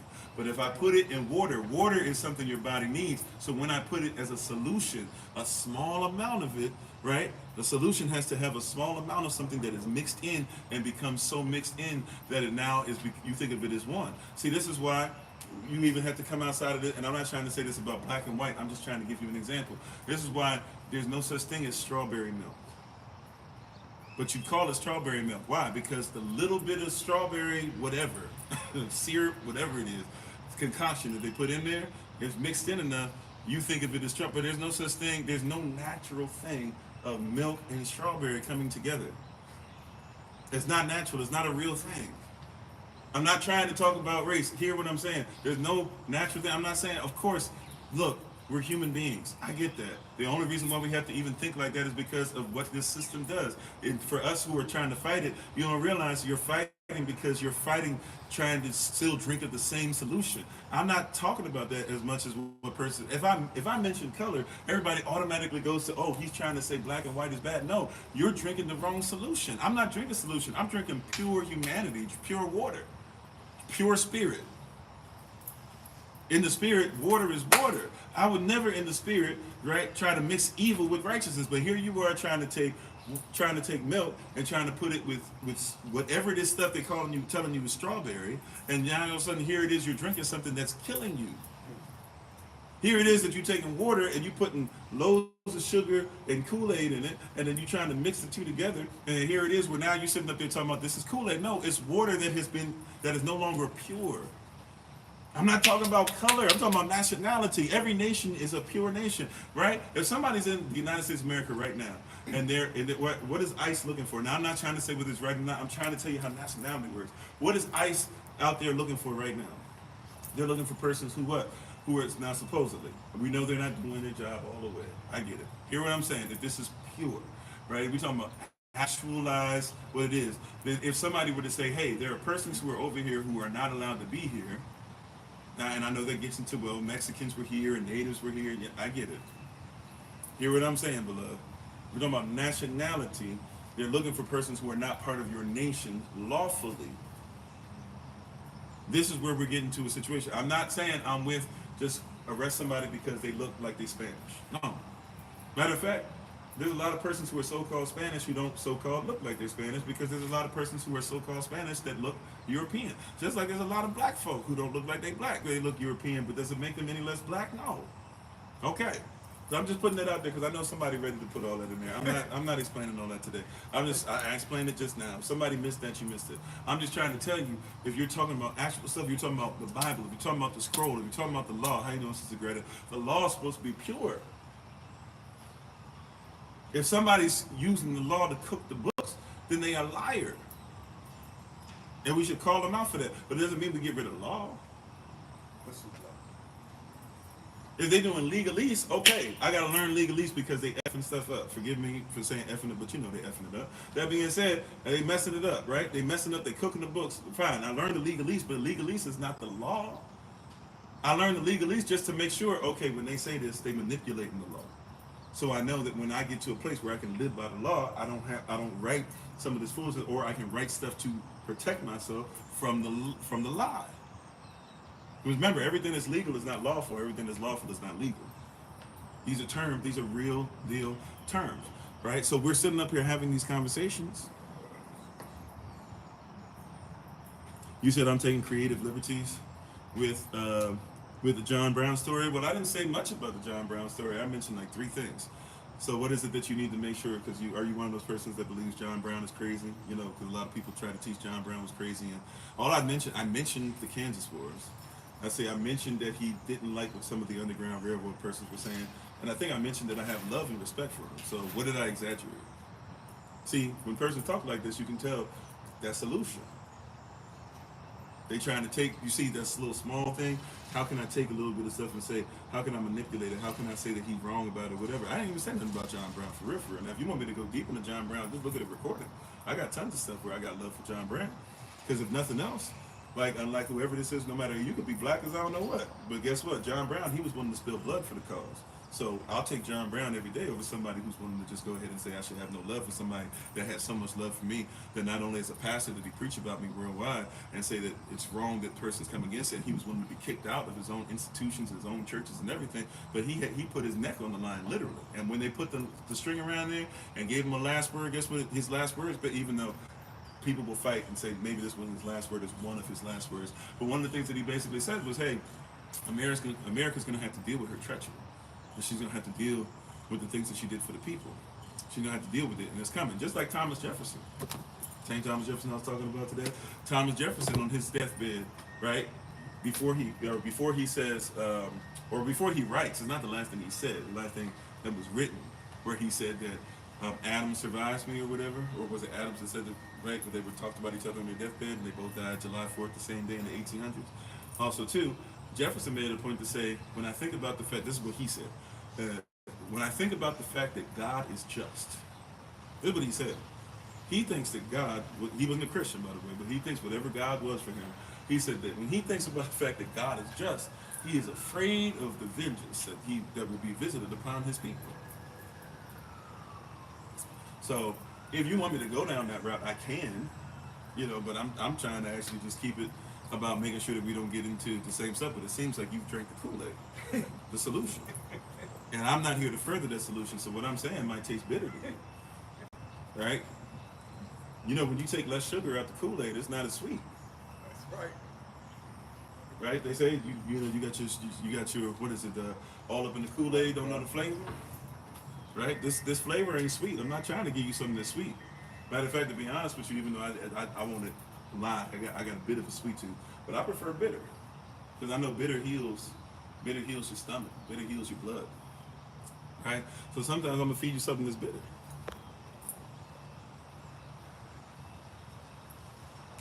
I missed the whole message. Oh, my bad. Well, okay. I'm a little bit of a jerk then. I missed the whole message. You're right. It didn't even come up on the screen correctly. I literally had to back up some. I literally only saw half the message. It was on the message half the way. Okay. Well, either way, I meant what I said, but not towards you. I apologize. I did actually. I apologize when I'm wrong. I was wrong to come at you that way. All right. So my bad. Excuse me.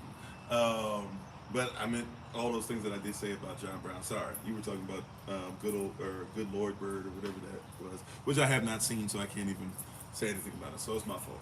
I literally just noticed it was on the screen the wrong way. So I literally only saw the last part of the message or what you said on there. You're right. You're absolutely right. But yeah. How you doing, Minister Raj?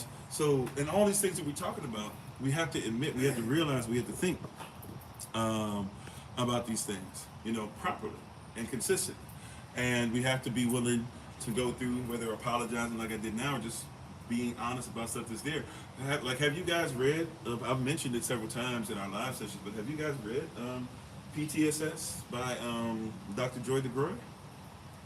Like when you read that, she's coming from a perspective, same thing I'm telling you, is that in order for so-called black persons to be mistreated, everybody had to be mistreated, even though it was different levels, and everybody had to be lied to, right? Remember, in the 1800s, 1700s, they started sending well, they were already, but they started sending more missionaries into Africa.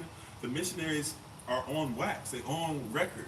If you don't know what on wax is, that's just back in the day. Everything was on wax with your records, right? But they're on record, literally saying that, hey, if you go into Africa, you got to teach them, or you have to know the Old Testament, because over there they got a bunch of Negroes or Israelites who know the word. And they don't start with just the New Testament. They live by the old going into the new, because there's no such thing as old or new. It's recorded. Remember the 1800s, because they wanted to enslave you. This is the game this is the game. They started telling everybody that, hey, to be marked means that Cain was made black. Like the word tav, or marked, or the character tav in Hebrew, literally just means what you call a cross. It's before Christ even came, is a lowercase t, like crooked. That's what a tav or a mark is. So when you see in the Bible something was marked, or they had sackcloth and ashes, that's not a Roman Catholic thing. That's your culture. That's literally, you used to put sackcloth and ashes on, and you cover your head, and you sometimes, even if you were, distraught enough, you would rip out your hair like Job did, right? And then you would put a tav. It was a way of saying, like, Yah protects us. This thing, let it be finished, but Yah's still with me.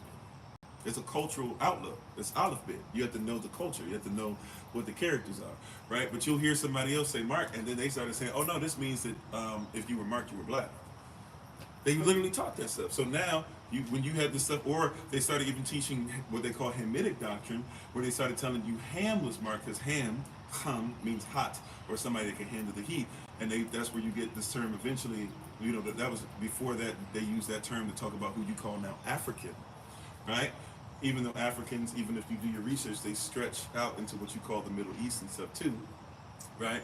But that's what you call so-called African, right? And so they call this Hamitic, and the Hamitic doctrine was that Ham, he walked in on Noah, and so they told you that so Noah was his father, and they told you that Ham was cursed. Problem with this is, though, is that the Bible never says Ham was cursed. You know this, right? Once again, let's set some stuff straight. The Bible never says Ham was cursed. Who was cursed? It wasn't Ham. Who was cursed? I'm with you, Brother Kenyatta. How you doing? Hopefully all is well. I meant to check on you, too. I hope all is well. Well, I won't say that. Hopefully all is well with your family. Right? But Ham was cursed. It was Canaan. That's who was cursed. Ham's son. And what was the curse, by the way? Which, by the way, the curse could be uplifted. But what was the curse? The curse was, hey, if your son will serve Shem. What happens later on? Shem, right, who leads up to who? Abraham, and then Israel, and then Joseph, and then you'll get to, Judah, and really all of us going back, we go back to where? To Canaan. And those in Canaan end up serving Israel, but also many of them, not all of them are often all the stuff that you think, a lot of them become part of Israel. And eventually, if you're part of Israel, and you're part of the kingdom, and you're doing what Yah says anyways, then guess what? You're not cursed. Unless Israel as a whole, eventually we do start doing your own thing. But here, you hear what I'm saying? So even in that, but that was what they taught. They started teaching that specific, they literally changed. That's why I say, read your Bible, it'll bless you. When I say that, I need you to actually know what the Bible says. It's like when a person say, oh, well, Moses was sent down the Nile River. No, he wasn't. He was planted in the river. That's what your Bible doesn't say that. Your Bible says he was put there in reeds. Why did they do that? Because Kemetic princesses and Kemetic persons in general would come outside. Matter of fact, a lot of cultures did this. That's why Bathsheba, right, was outside, and David came out. You were supposed to come outside and take your bath, and you would face a certain way while bathing. So in Kemet, they did the same thing. And the princess came out. What did Marian, prophetess, by the way, so if you don't think that women can preach, right? Prophetess, Marian, she comes out, she takes Moses, she puts him in the water between the reeds, knowing the angle she's going to be looking at, and then she hides behind other reeds, and then when they find him, they say, can anybody nurse this baby? Then all of a sudden she pops out, right? It's like, oh, I know a woman, and brings him back in contact with who? His own mama. Y'all were taught in movies and stuff, Charlton Heston and them told you that he ain't know who his mama was. He ain't know he was an Israelite. He was raised off of the breast of his mama. What you talking about? You see what I'm saying? But somebody changes something, and we go with it. We're perpetuating the system that literally is Balaam doctrine. Remember, you're warned about that. Revelation chapter 2, verse 14. And if you don't know what that is, you need to read Numbers 22, 23, 24. Balaam was a prophet. Not a random cat. Once again, the Bible's not written to everybody. It's written to us. He was a prophet, and there were persons who were watching Israel grow and grow and grow and defeat other persons in the wilderness, and they were afraid that Yah would have them come towards them. So they went to Balaam, who they knew that every time he said something, it always happened exactly how he said, and they paid him gold, and they said, hey, we'll pay you more. All you got to do is just basically give Israel something that's going to stumble them, be a stumbling block. That's what Balaam doctrine is. So a lot of you don't even know who Israel is, what a Negro is, the difference between a Negro and a black person, the fact that just being black colored doesn't automatically make you Negro, and even with that, knowing that you still need to know that the law is spiritual, right? That's what Paul says. He doesn't say the law is physical. He said the law is spiritual. So for all those that still are trying their best to be like, oh, they're trying to change it into a physical thing. That's not even what the Bible says. The Bible says the law is spiritual, and it was always spiritual. It's holy, right? It's without sin. It's without blemish. It's only when you put your flesh on it, which is your desires, and try to create something different, that now it becomes achival, evil, iniquity. And a lot of your so-called preachers, and a lot of your, matter of fact, not just your preachers in churches, your preachers in pulpits. Your pulpits are what Donald Trump preaches from. Your pulpits are what your governors preach from. Your pulpits are what your teachers are teaching from, and your principles, etc. And you don't know that we wrestle not against flesh and blood, but against principalities. What is a principle? It's a beginning thing. It's an origin. It's an original thing. I know there's other things we can drag into, but you hear what I'm saying? As far as a principality, a principle, we're dealing with the origin of something. And how you doing, babe? My wife is on. How you doing? Love you very much. Happy belated Born Day once again to you, and thank you everybody who gave Born Day love to her. Thank you for being on. So, you hear what I'm saying? Hmm? Oh, okay. And John's here. He said happy belated. So yeah, but these are the things that we don't recognize. We don't realize. We don't operate it. We're not realizing the truth. So we need to stop participating in the advancement of their what? Of their solution. The Bible says a little leaven does what? Raises the whole what? The whole lump. They used to say what? What is it? One spoiled apple, or something like that. One spoiled apple. I can't remember them saying. One spoiled apple spoils the bunch or something. And you're going off of something. All they have to do is get you off a little bit. It doesn't take much. It doesn't take much for your child, right? I want to say something. It doesn't take much for your child to believe. It's not even to believe. A lot of us and a lot of our children are being raised on some foolishness. I'm not here to try to be confusing, but I want to make this clear. It's not that race doesn't matter. It's just that race shouldn't be the only thing that determines who you are. One rotten apple spoils the whole bunch. It's not that race doesn't matter. When people say race doesn't matter, something's wrong with you. Color doesn't matter, something's wrong with you. Because if it didn't matter, y'all wouldn't have made it, and he wouldn't talk about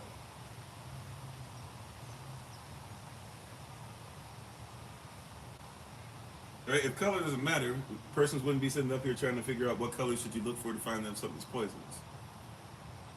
But it shouldn't be the only thing we look at. That's the problem. Right? Chattel slavery is slavery magnified, it's slavery intensified due to the fact that only reason we should enslave you is because of color, and then how much or what we trained you to do during enslavement is what we begin to go through. Right? But a lot of persons are not aware. You've been given a small amount of something. All they did was introduce something that you think is really small, right? We're talking about what? Solution, a solute. All they did was they added some color. They put some Kool-Aid packet in. And the whole water now has a whole different conversation.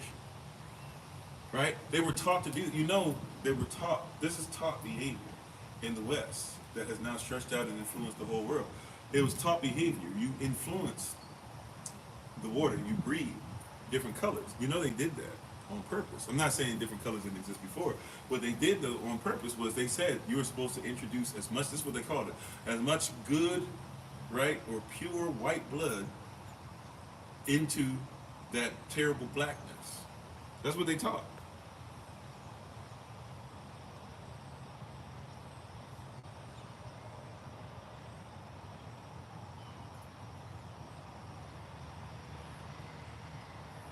right? That's what they taught. And thank you for the correction too, Josephine. Sorry I missed you. Right? They taught literally introduce. So you were supposed to introduce as many shades of so-called color as possible. Not to say that it was beautiful. They did it purposefully. This is why I'm trying. This is why we started. Remember, Adolf didn't do. We, a lot of you might not have ever studied Adolf Hitler's last words. You know, like we actually know not all, but we know most of what Adolf Hitler said in his last days, his last week, last couple of weeks, right? From persons who were there, who persons who did heinous things, who persons that still, for whatever reason, get respect, but were around writing their memoirs and stuff in the 1990s and around till 2002. We know what he said. There's persons that are, I don't know if he's still alive. There's a guy, I think they showed a picture of him in 2013 or something, smiling, looking on that. He was Hitler's bodyguard. We know what he said. How you doing, Sister Shima? If you don't know, how you doing, top of that? If you don't, Hitler said at the end of his life, there was a guy who had been faithful to him all this stuff, and then finally had started. He came to him one last time, and he was like, "Hey, I'm just coming to you to let you know, I'm leaving, blah blah. Hey, I want you to take care of the people." That was his big thing. And a lot of Germans were trying to get him. A lot of the persons that were under him were trying to get him. Hey, take care of the people. He kept telling everybody, fight to the death, fight to the death. Everything was falling apart. Even in that movie that they made about Hitler in the last days and stuff, they make it look really clean where he is. That building had holes in it. Dust was falling through everywhere. And, it was really, the last few pictures that they have of Hitler are pictures of him literally around crumbling buildings and stuff. They don't show that to you because still to this day they're trying to show Hitler as somebody to be proud of. That's how they look at him. That's how they think about him. Even if they say they're against him, that's how they roll with Hitler. Hitler is still somebody to be looked at as high up and all this stuff. But Hitler, not only that, his hand was shaking. He was a drug addict. He had a whole lot of issues, right? And one of his guys comes to him and says, "Hey, please let the people go. Please, just throw in the towel, right? Wave the white flag, friendly." And he's like, he doesn't want to do it. So the guy finally tells him, "Hey, look, I haven't been following your orders for months, and basically I've been trying my best to get people out and to get units to give in, because Hitler thought it was a lot different. Like even units that didn't even exist, that had lost or that had already surrendered, he thought they still were fighting, So he just tells them outright. He's not the only one, but he tells them outright, like, "Hey, yeah, I haven't been following, I haven't been listening. I'm on my way out. I thought I should tell you." And he even tries to do some weird thing like, "Hey, that's not nothing personal. I still was personally under you, but I had to say to people." No, he had gotten out and whatever. He's still a Nazi, by the way, but he figured, the Nazi people or the German people should be taken care of.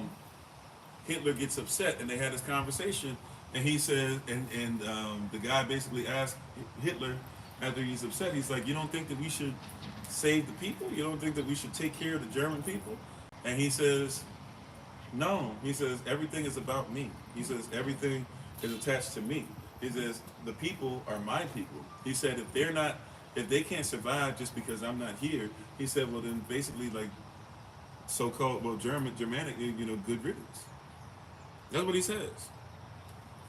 And so once again, you got to realize these persons are not doing this for any people or a nation. These people are doing it for themselves. Right? Anybody who's following Hitler, you're following somebody that ultimately at the end of his life said that he would not make sure that you were safe. You hear what I'm saying? Anybody who follows Hitler, we know that at the end of his life, when he was asked, should he do something to save you, he said no. He wouldn't. He said you're the means to an end. To who? To him. He talked about his legacy on the way out. He had that, what's his wife's, or, they got married the last day. Eva Braun? Matter of fact, I don't know this part. When did he meet Eva Braun? Because when did Adolf Hitler meet Eva Braun? Let's see. Okay, so he met her in 1929. All right. So he's not Hitler yet. He's on his way. He's coming up. Right? So he met her. He was 40 years old. Guess how old Eva Braun was? And one of you already knows the answer, so don't. And we were just talking about this. Babe, you already know the answer, right? Guess how old Eva Brown was? How old was she, do you think? Don't cheat. How old do you think Eva Brown was when he met Eva Brown? 12? You're not that far, but you do have to come up some. But back in the day, it wouldn't be surprising. Okay, 16 is almost there. Right? He met her when she was 17 years old. He's 40 years old.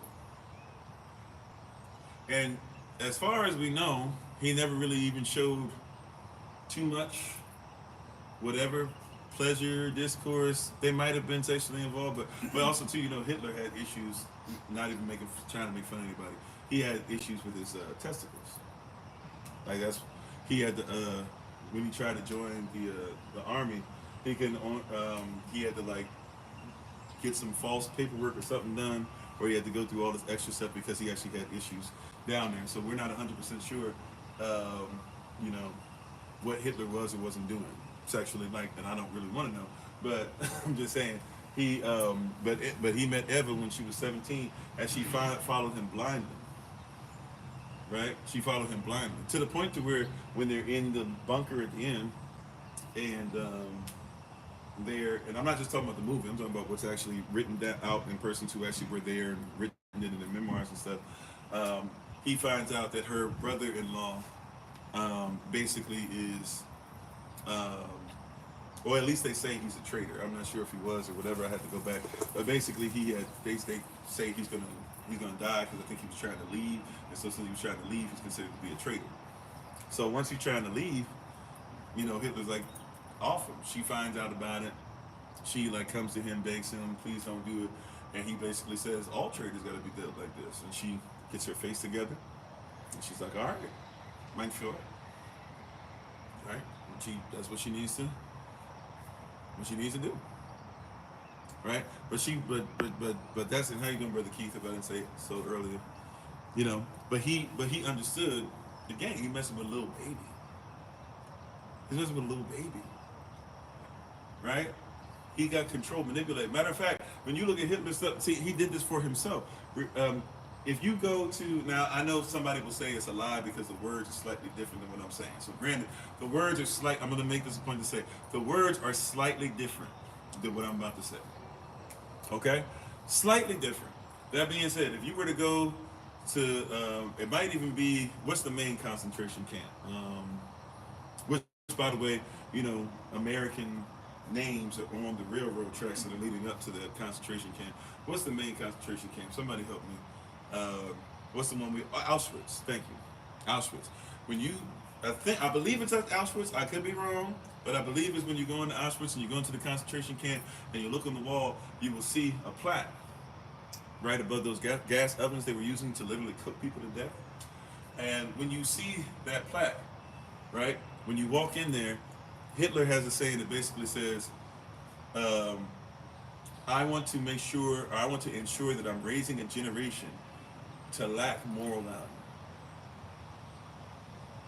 Hitler's goal was to erase morality so that he could preach immorality. This is why you burn books. You erase morality so you can preach immorality. This is why you change what the Bible says and then say, oh yeah, Thomas Jefferson didn't know what he was doing. Why? He's changing what the Bible says.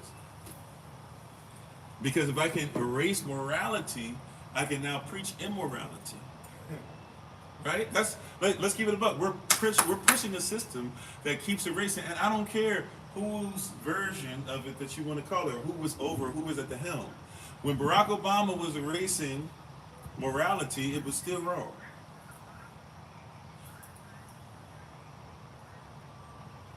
Right? When Barack was doing it, it was wrong. When Clinton was doing it, it was wrong. When Biden was doing it, it was wrong. So when Trump was doing it, it's still wrong. When Bush is doing it, it's still wrong. Whichever Bush you want to put up there. When Reagan is doing it, it's still wrong. When Carter's doing it, it's still wrong. When Nixon's doing it, it's still wrong. When Kennedy's doing it, it's still wrong. When Johnson's doing it, it's still wrong. When watch this. See, this is why we got to be honest about it. When Lincoln's doing it, it's still wrong.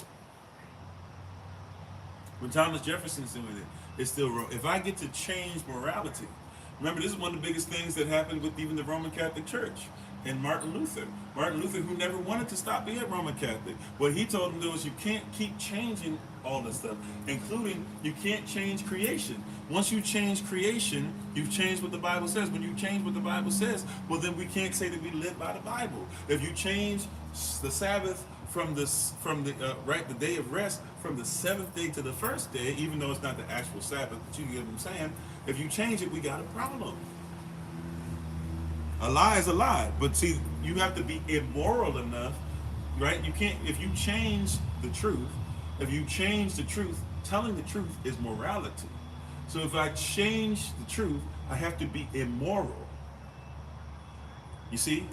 So now we're getting to something, because now guess what's being pushed so much? Guess what's being pushed by everybody? That's right, a lie is a lie, and a lie don't care who tell it, right? So watch this, right? I am the Lord, I change it not. He is his word. If you change his word, you try to change him. Can you change the Lord? Can you change morality? Should you try to? Right?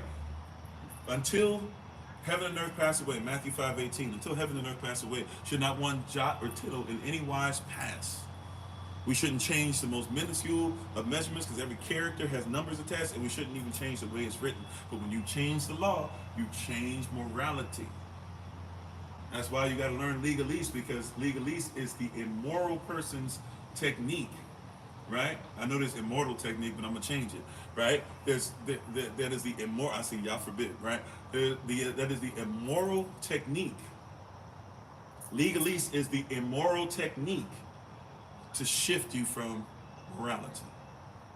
My greatness. Somebody got to write that down. I don't know if I'm gonna recall that, but that might need to be a chapter somewhere down the road. Look. When somebody's changing the truth, it is a immoral technique to shift you from morality. Hey, how you doing, Brother Jacob? By the way, I was gonna try to talk to you. You know, IG changed their thing up, so I guess maybe if anybody can try to follow us on IG, because they changed the thing. So we have to get our numbers up to 1,000. Our IG's never really been up to 1,000. But I can't go live on it, so I don't know if that stops me from joining your live. But I still want to make sure. But they changed the IG rules, so I can't just go live right now. So if persons don't mind, follow us on that. We can get that back up and going. How you doing, Cream 81? Excuse me. But you guys see what I'm saying?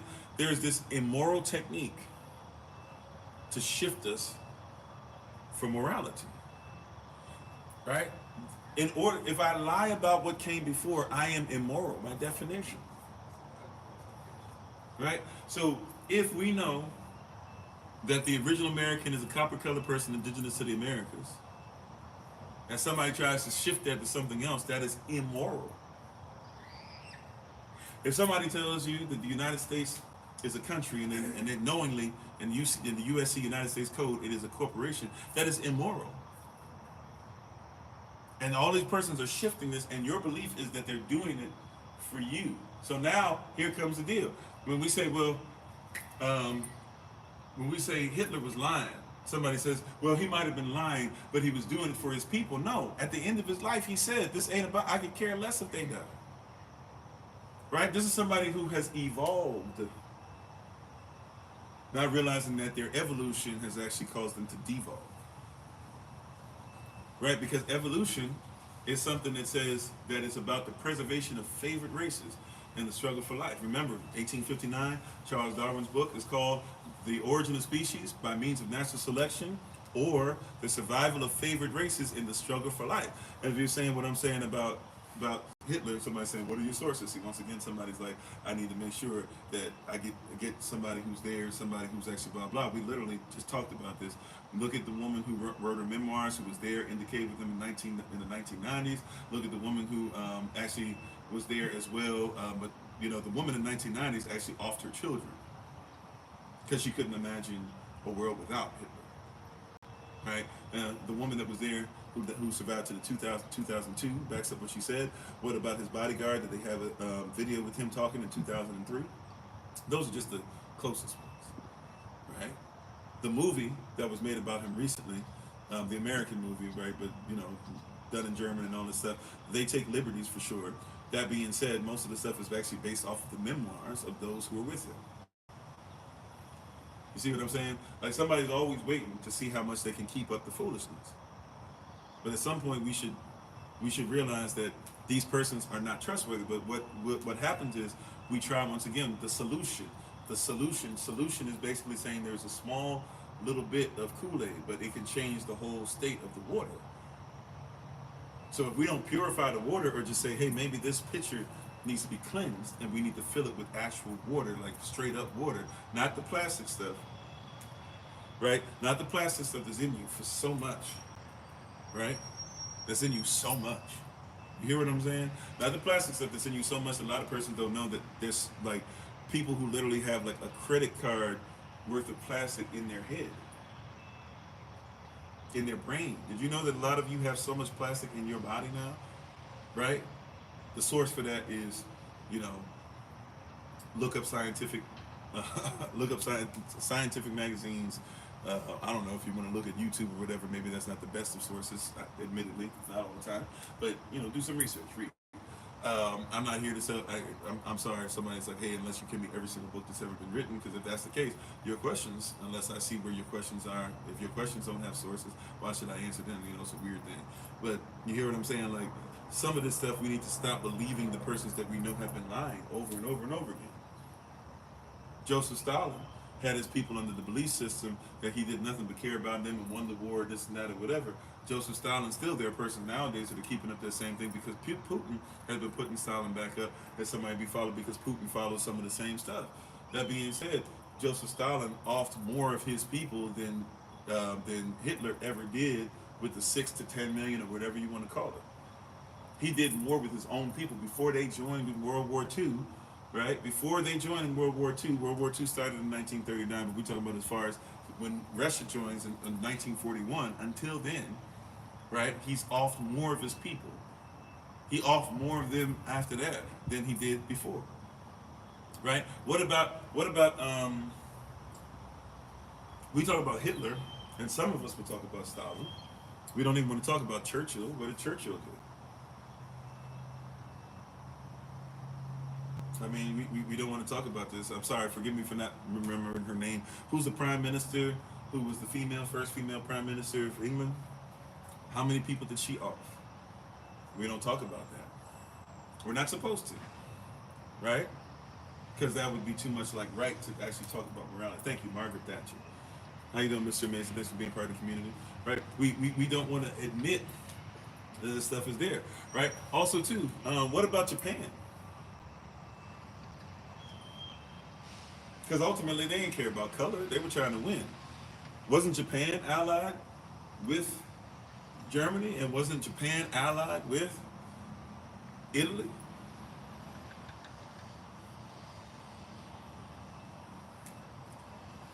You know, it's very romantic to believe that you have the right to be able to conquer others just because you're wrong. That's very romantic. Mussolini was a romantic. We don't like to use the term romantic like that, but if romantic, supposedly kissing is romantic, but why is kissing romantic? Are Romans the only person to ever kiss? See, even the reason you think of that as romantic is because somebody has done something to your mind. And how you doing, Larry? Thanks for being on. Right? The only reason you think that it's romantic to kiss is because somebody has done something to your mind. You think that romantic person, somebody doing something to court somebody or to get in a relationship with somebody, is only something that they did in Rome? No. Why I'm talking about that is very romantic to have people living in caves. To have chamber pots being thrown out in the road. That's very romantic. You don't think about that because you've only been taught to focus in on, right? Why don't you talk about, yeah, we are in Rome. Why is it not romantic that your senators, when you go like, oh man, I can't believe a senator was yelling. Senators back in Rome and in Greece too used to fight. And they would finish having their stuff in court. They would leave the court and then they would walk around with their boys that they had hired, with their hired thugs, literally gang members. They had gangs that work for them, just like they got gangs that work today. That's why you guys don't think about it. But how you think that Snoop Dogg supposedly was in all this illegal activity and somehow, some way, made it without anything ever happening to him. You think that that's just random? How you think Young Thug did all this stuff or whatever? He clearly was guilty and just got out on a technicality. You think that's how that works? How you think, seriously, all these cats, they got all this stuff on wax about the stuff that they did, and we know they did, and they'll tell you they did. They tell you they live this life for real. How they still out on the street? Ice Cube was never a thug for sure, but he hung around. How he still on the street? How he make it up to the levels that he did? You don't think none of them snitch? How easy he make it to where he made it? You don't think they? I'm not trying to. I'm trying to peel the back. You're supporting the same system, right? There's a dude out there right now, right? That got a little nickel bag, and if somebody caught him with it, they try to get him on 3 strikes and you out. They still try to do that. But you telling me the dude that was moving heaven and earth for these cats in the 80s and 90s, and nothing happened to him? You think that's just random? Either they lying, which some of them are, or there's only one other alternative. You know, in every gang, just about, for real, this is why you got to be careful with that gang life and all this stuff, whatever. You know, this is real talk. Somebody been to prison. I'm telling you straight up. Like, I wasn't there because stuff I did, but I ain't gonna act like I never did anything that deserved jail time or whatever. But what I actually went to prison for, I didn't actually do. That being said, been around. I told you I hung around with these cats. I'm not him. I hung around him, right? That being said, these cats, I'm just trying to tell you, they're unaware. Some of them are aware. Once your gang get to be a certain size, bruh, sis, I need you to know the government is already in it, right? Whether you in B-More, whether you in D.C., whether you in Chi-Town, whether you in the D, whether you in Oaktown, wherever you at, right? I don't care where you be, right? Whether you in H-Town, whatever. Wherever you are, I promise you, NYC, Brooklyn, Bronx, right? Wherever you are, I promise you, whether you're from the west side of America or the west side of Texas or the west side of H-Town, whichever one, once your gang get to be but so big, the government is already up in there. Period. Whether you know it or anybody knows it or not, the government's already aware. And then, matter of fact, it gets to be a certain point where they're the one pushing. Because you're not making certain things unless you got them on staff. See, watch this. They talk about snitching and all this. I'm just trying to show you. We be pushing the system. It's so jacked up. All right. Watch this. Watch this. Let me make sure we don't lose in the last little bit of time we have on. We'll be charged up. Okay. Watch this. Watch this. What's that movie that everybody likes? Denzel. I haven't even watched the whole thing yet, but Denzel. I watched most of it. Denzel Washington, Frank Lucas, right? Right. Okay. Do you not realize that Frank Lucas, at the end of that movie, if you guys recall, he's not really giving up even his people yet. He's giving up the cops. Which means that in order for him to do what he did, they had to be dirty and they had to be working with him. And that means, guess what? Before he snitched, he had to be working with them. No, not Training Day. American Gangster. American Gangster, not Training Day. Yeah. You hear what I'm saying? So before that, right? Hey, Biscuit, how you doing? That's the best that you got? Because I got locks. I'm Bob Marley. Okay, I guess. Okay, I'm telling you, y'all got to be more. Yes, this is juvenile. Like, can I tell you how much you got to up it up for real? If you don't come on here, years ago when I first started coming and TikTok started blowing up, years ago, like 4 or 5, maybe 6 years ago, people were coming on here and spelling out Nigger.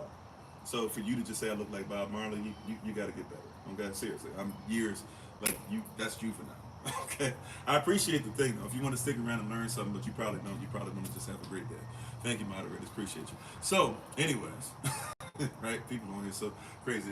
Can I say it one more again? Hey, come on and troll, but just bring it up, all right? Anyways, all right. I'm more frustrated by that than the fact that you would come on here and troll like that on that level. I'm past that. That makes me upset. I don't care about the stuff you're saying. Like, be better. Anyways, I don't know how to Joan. Y'all got to Joan or play. I'm sorry, what y'all say? Play the dozens. Y'all got to play the dozens better. All right. Anyways, so but no, Frank Lucas literally is a guy who he has to already be working with the cops, which means that he's already, in a sense, snitching. He just got control. If he tells the cops to go and off somebody, then they do so. Who the cops working with? With him, with the gang. Y'all don't see how this works. This is why we're so messed up. It's the same thing now, right? If you're going to work with the United States of America, if you're going to work with the Corporation of America, the Corporation of the United Kingdom, or the Corporation of Russia, by the way, these are literally all corporations, the Corporation of China. Yes, they're all corporations. I know they want you to think they're all different, right? If you're going to work for them, then that means that you have to work with the one who supposedly you're not supposed to snitch to, but if you're working for them, you already snitching every day. They got your social on lock. You don't think that you snitching? Every time that you pay and write a check, you snitching. Your whole life is snitching. You don't live private enough to not snitch.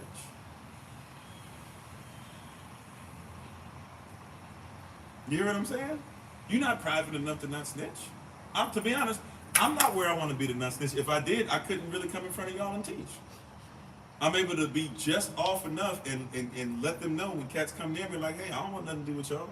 I'm trying to do my own thing. And they leave me alone for the most part. They don't like me, but they're like, okay. They'll try to mess with the signal and stuff, but I've told y'all, so some of y'all have been around and seen this stuff where people literally have followed me and people show up to my house and stuff. Like I've shown some of y'all this stuff. So, to whoever believes, right?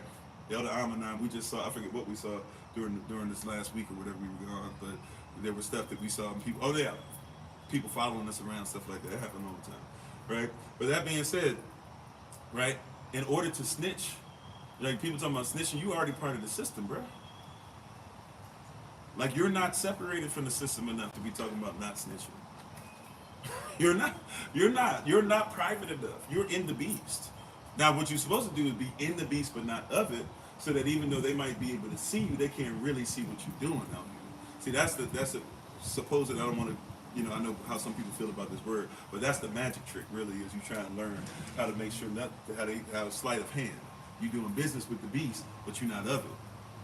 That's the goal, is, hey man, yeah, I'm here, but I'm not you. I'm kingdom. Right? Like I'm not part of a wicked fake corporation or beast. Like I'm here, I'm in the wilderness. Remember, wilderness means nothing more than you separated from the what? From the society. That's all the wilderness means. That's why they call you wild. That's why they call you savage. Sauvage en français just means wild. Savage in French means wild. That's all they're saying, is you don't belong in the society. You're right, I don't. You're absolutely right. So every once in a while, I come out and I say, hey, I gotta do some business with you real quick. I'd like to purchase that, or I'd like to do blah blah. And then I go back to doing my own thing. That's how I want to live. That's how we all should live. And really, if you want to actually create a nation, like the Bible says, and guess what you got to do? You got to be able to do that. You got to be able to have your own system. Now, this is the problem is that we push their system so much, you don't think of something of being separate as being something that's powerful. Not realizing that the most power you've had, watch this, the most power any of you listening to me have ever had financially as far as your people, the most power you've ever had is when you were either segregated, I'm talking about financially, yeah, you were better off segregated financially. No, that's not true. Yeah, actually, you have more homes, you have better clothes, you have more businesses. Do you not know that once the bus boycott happened, all of a sudden that whole saying, the white man's ice tastes colder? Do you not know that after that, all of the buses we had in the Carolinas and stuff going down to Georgia, all of the trains that we had, all of the cabs that we had, they disappeared. Because once you can just go ahead and get on theirs, even if theirs is not as great as yours, you'd rather get on theirs. Because that's the mindset. And by the way, if you were ever, what's the word, integrated. Do you know that integrated means to be one? Question, do you all have the same religion? No. Question, do you always speak the same language? No. Do you all believe the same thing? No. So guess you can't be integrated if you're not one. The word integrated comes from something that's integral, or how about this word? Some of you like this word better. It's called integrity. Right? To be integrity means one must be one. If you are not one, you cannot have integrity. This is why if one cheats on their wife, or if one cheats on their husband, you have no what? Integrity. Why? Because two must become one. If you are getting with 5, 6, 7 on the side, then you have no integrity. So this is why, now watch this. So once again, I'm in the world, but not of it. So I might see a brother or a sister, and I might see they're doing great things, Just to say, oh, okay, yeah, you know, we're gonna go do business, blah blah. Come to find out from somebody, oh yeah, but you know, she messing with, you know, she got a boyfriend and she got like 3 other dudes on the side. I was like, okay, well, I ain't doing but so much business with this person. Why? Because you have no integrity. Somebody said, well, that's bad. I don't understand what you're gonna lose out on money. Yeah, I gotta serve either Elohim or Mammon, right? And if Elohim owns, that's what you say you believe. He owns on the cattle on 1,000 hills.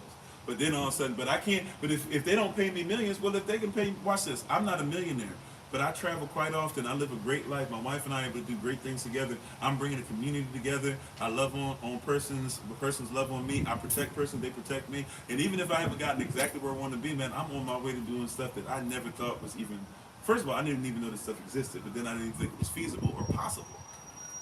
And then somebody says, "Oh, but if you don't sell your soul and get 5 million," I've seen the dude that makes 5 million. I've seen some of y'all that help us out make 5 million, and will tell you that 5 million don't necessarily mean nothing. They got us tricked, and you falling for their system. Watch this, watch this, watch this, watch this. I know I'm all over the place today, but hopefully you're getting it. Hopefully you're getting it. Right there. Like I said, we might have to do a part 2 because there's so much I really want to say. And I know we only got 20 minutes left at the most, so I'm not going, you know, I'm not going to go over, you know, but just watch this. Why is it that you think that Russia is worse than the United States when Russia did the same thing the United States did?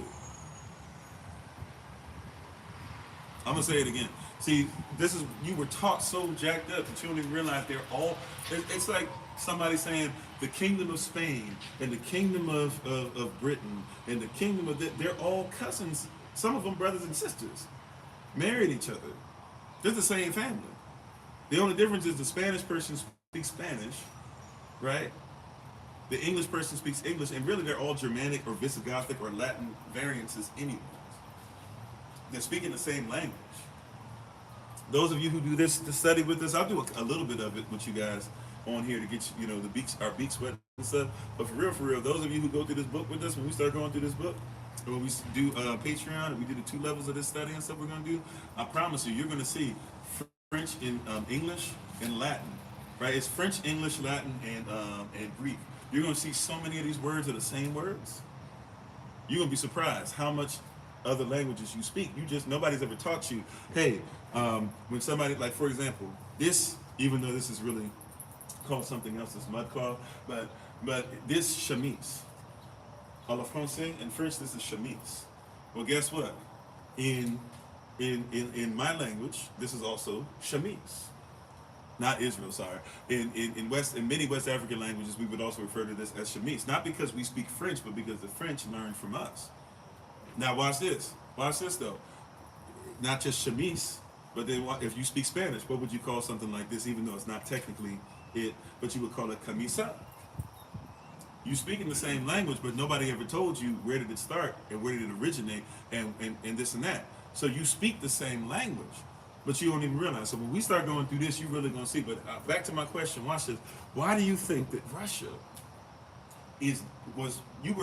I was raised at least, that Russia was the terrible place, that we need to be careful, that they're going to bomb. We were doing drills, get under the desk, like that was going to help anybody. But you know, we were being taught, get under the desk or get in the bathtub or go underground if you can or whatever, right? See if you can get somebody hooked up with an underground bunker. See if you can buy some property with an underground bunker, which by the way, you probably still might want to do.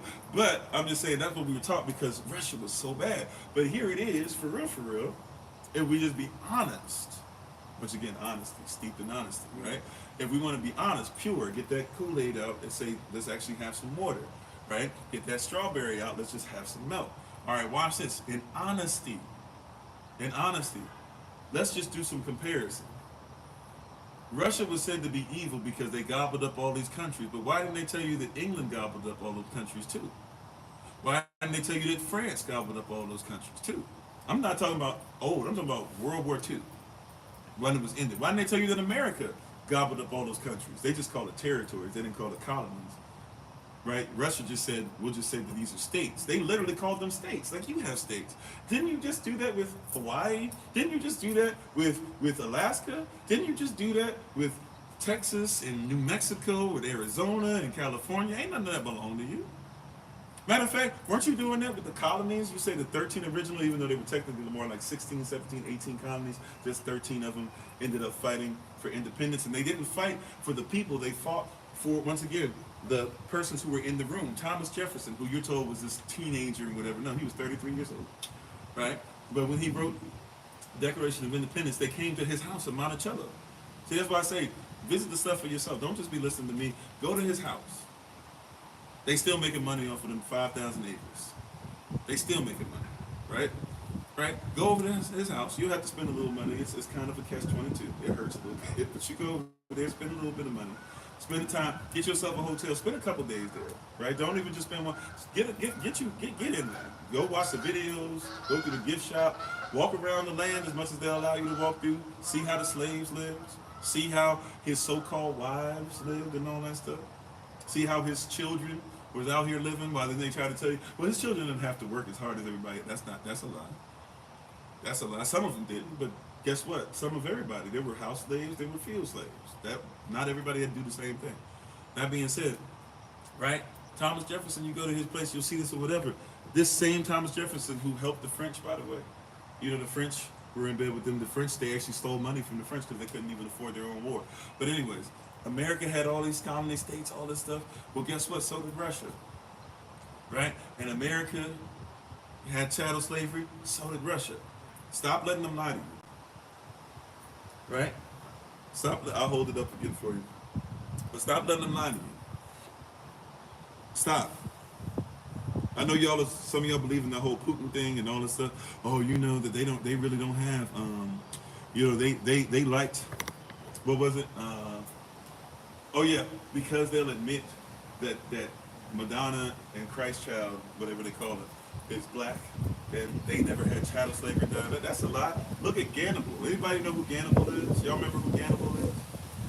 If you don't know who Gannibal is a slave taken by Russians from West Africa, made a slave in the royal house in Russia. He literally becomes so great at being a slave. He was brought while he was young because they wanted him to be a slave for the prince. He did so well as a slave that they saw he was loyal. They started letting him fight and stuff, and then they realized, man, he's out of what we would call this Stockholm syndrome. But out of his loyalty to the crown, to the emperor, he's so great. The emperor said, "I want to adopt him as my son," and so he did. And guess what? 2 generations later, what's the guy's name? Let me look it up. I always forget his name. I don't know why.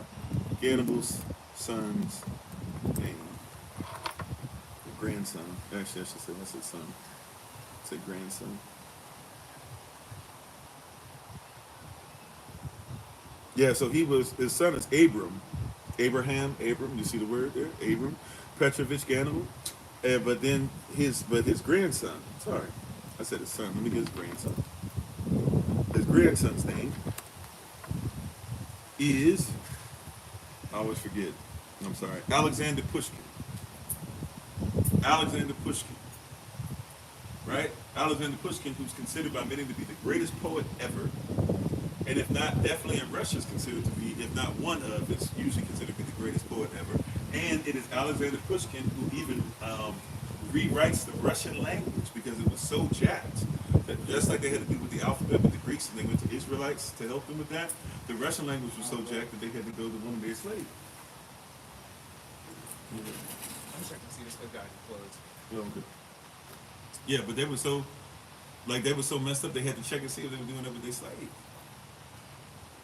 Or I'm sorry, they had to get a slave to help them with their language. A slave that also was the Israelite. Name is Abraham or Abram. That's Gannibal's son's name, was Abram. Same name that the original name was Abraham, right? That was his son's name. Abram had a son. His son is Alexander Pushkin. Right? So hear what I'm saying? They'll tell you that, Russia had no chattel slavery. How you figure? Matter of fact, Gannibal was so powerful, or became so powerful, that there were a lot of persons that wanted him to rule, and the family got really upset, so they kept trying to put him in positions where he would lose his life. He kept winning though. And then he retired because he got tired of it. He went somewhere else on his land. He had slaves himself too, to be honest. Went on his land to live by himself, and ends up continuing to go back to fight for Russia because they keep almost losing. Then Catherine the Great actually has a long conversation with Gandalf about everything that he's done. Or was it his grandson? I could be off on that. Somebody check me on that. But you hear what I'm saying? This stuff is real. So when somebody says, well, why do you think Russia is different? You think Russia is different because America told you they were the big bad Russians. Matter of fact, a lot of you don't even know you took on some of the stuff that the Russians did, because Joseph Stalin, he didn't believe in any higher power. He didn't believe in so-called God. If you don't believe that, like he didn't. Joseph Stalin, he didn't believe in so-called God. So what did Joseph Stalin do? Joseph Stalin said, worship me. He said, take down all the pictures of the white Jesuses that you guys worship and all those persons and who we took over with from Rasputin and all them being in the last royal family and everything. He said, take all that down and put me up. They were in the evolution. Remember, Hitler. See, we don't want to tell the truth about evolution. Once again, what is the big book as far as Darwinism? I know there's 6 types of evolution, but most of y'all only know about one. So we're going to talk about the one, Darwinism. Then you guys are having a conversation about what? Charles Darwin's book, once again, is called The Origin of Species by Means of Natural Selection, or The Survival of Favored Races in the Struggle for Life, which means you can't talk evolution without talking about racism and why certain so-called humans are better than other humans because they come from other races or other species. You don't know that the word races and species has become interchangeable over time. In order to be a human race, you have to be a human species. Right? I believe we're a human species, but that's what it means. So if you keep talking about different races, you have to say, well, what race does it come from? Because race is talking about the competition. They said that animals were in competition. Eventually, they said that humans come from different races, therefore they have competition as well. So whichever races are favored is survival of the fittest. This is why it's okay if we can beat you up and take your stuff. It means we're more fit to live than you. Charles Darwin wrote that for that purpose, to make sure that it was understood by him and by his people. Right? That's just straight up. And how you doing, Kaleem Curtis? Hopefully I'm saying that correctly. Kaleem Curtis Motts, is it? Please forgive me if I'm saying it wrong. How you doing, Michael?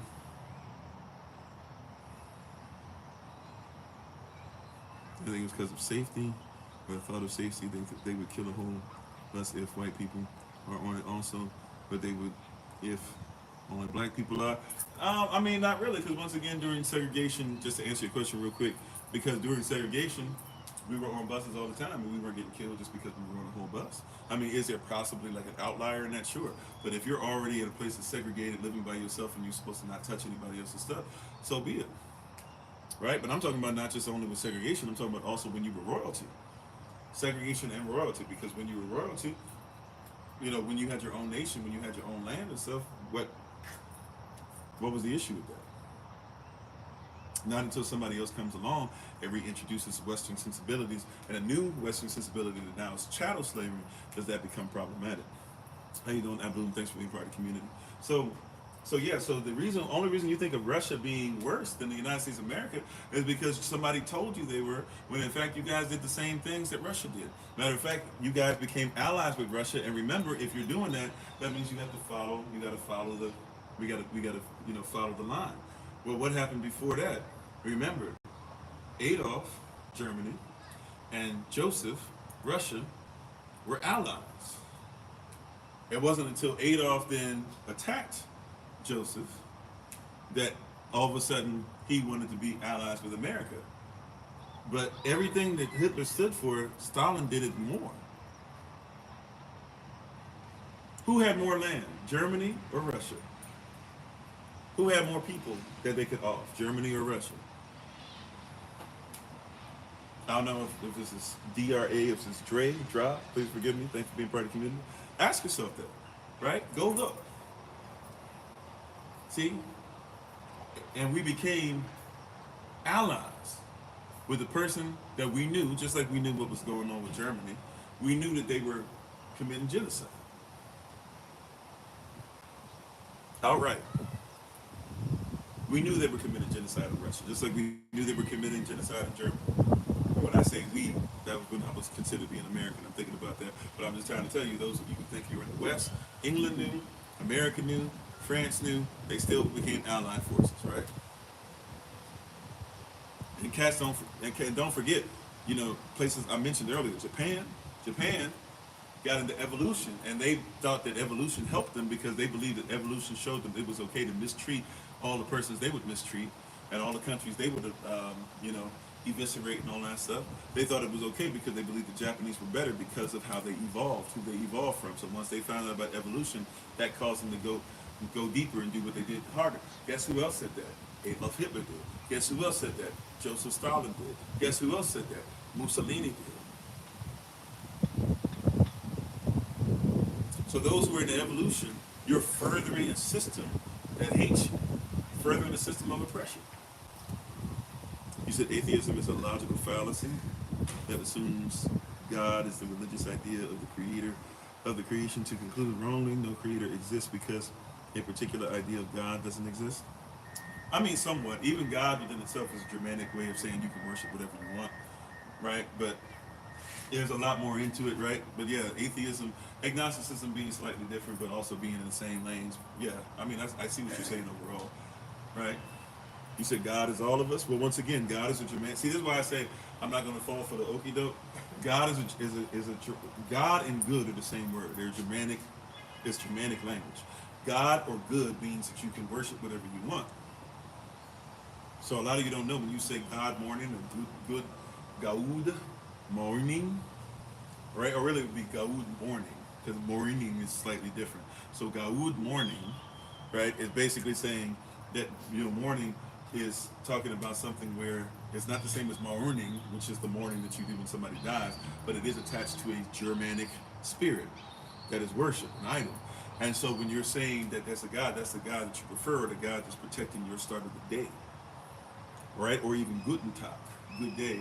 But it doesn't necessarily have to be a greeting. It can be, have a good day or something along those lines, right? But when somebody says God is all of us, you don't even know what God is.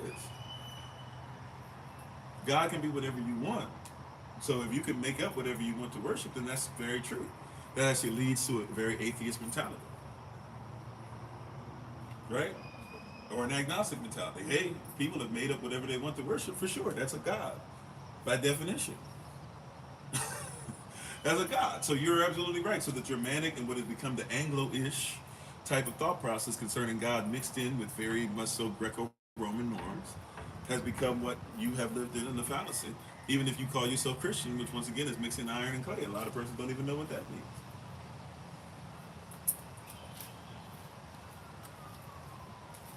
You said you have no ancestral roots, meaning what? First of all, what's your nationality? Because curses can be traced to your ancestral roots too, just like blessings can. Like, first things first, what is your nationality? What's your nation? Are you in the kingdom? In the kingdom, you can be adopted in. In the family, you can be adopted in. You can be grafted according to Romans chapter 11. You see what I'm saying? It's a different thought process. We've furthered the oppressive thought process so long that we've actually gotten away from how we think and how we should look at these things. If we're in the kingdom, I can trace that. If I'm in a nation, even if somebody's cut me off from my parents, cut me off from my grandparents, my great-grandparents, whatever the case might be, I can always identify the nation. And if I can identify the nation, I can identify the language. If I can identify the language, I can identify the culture.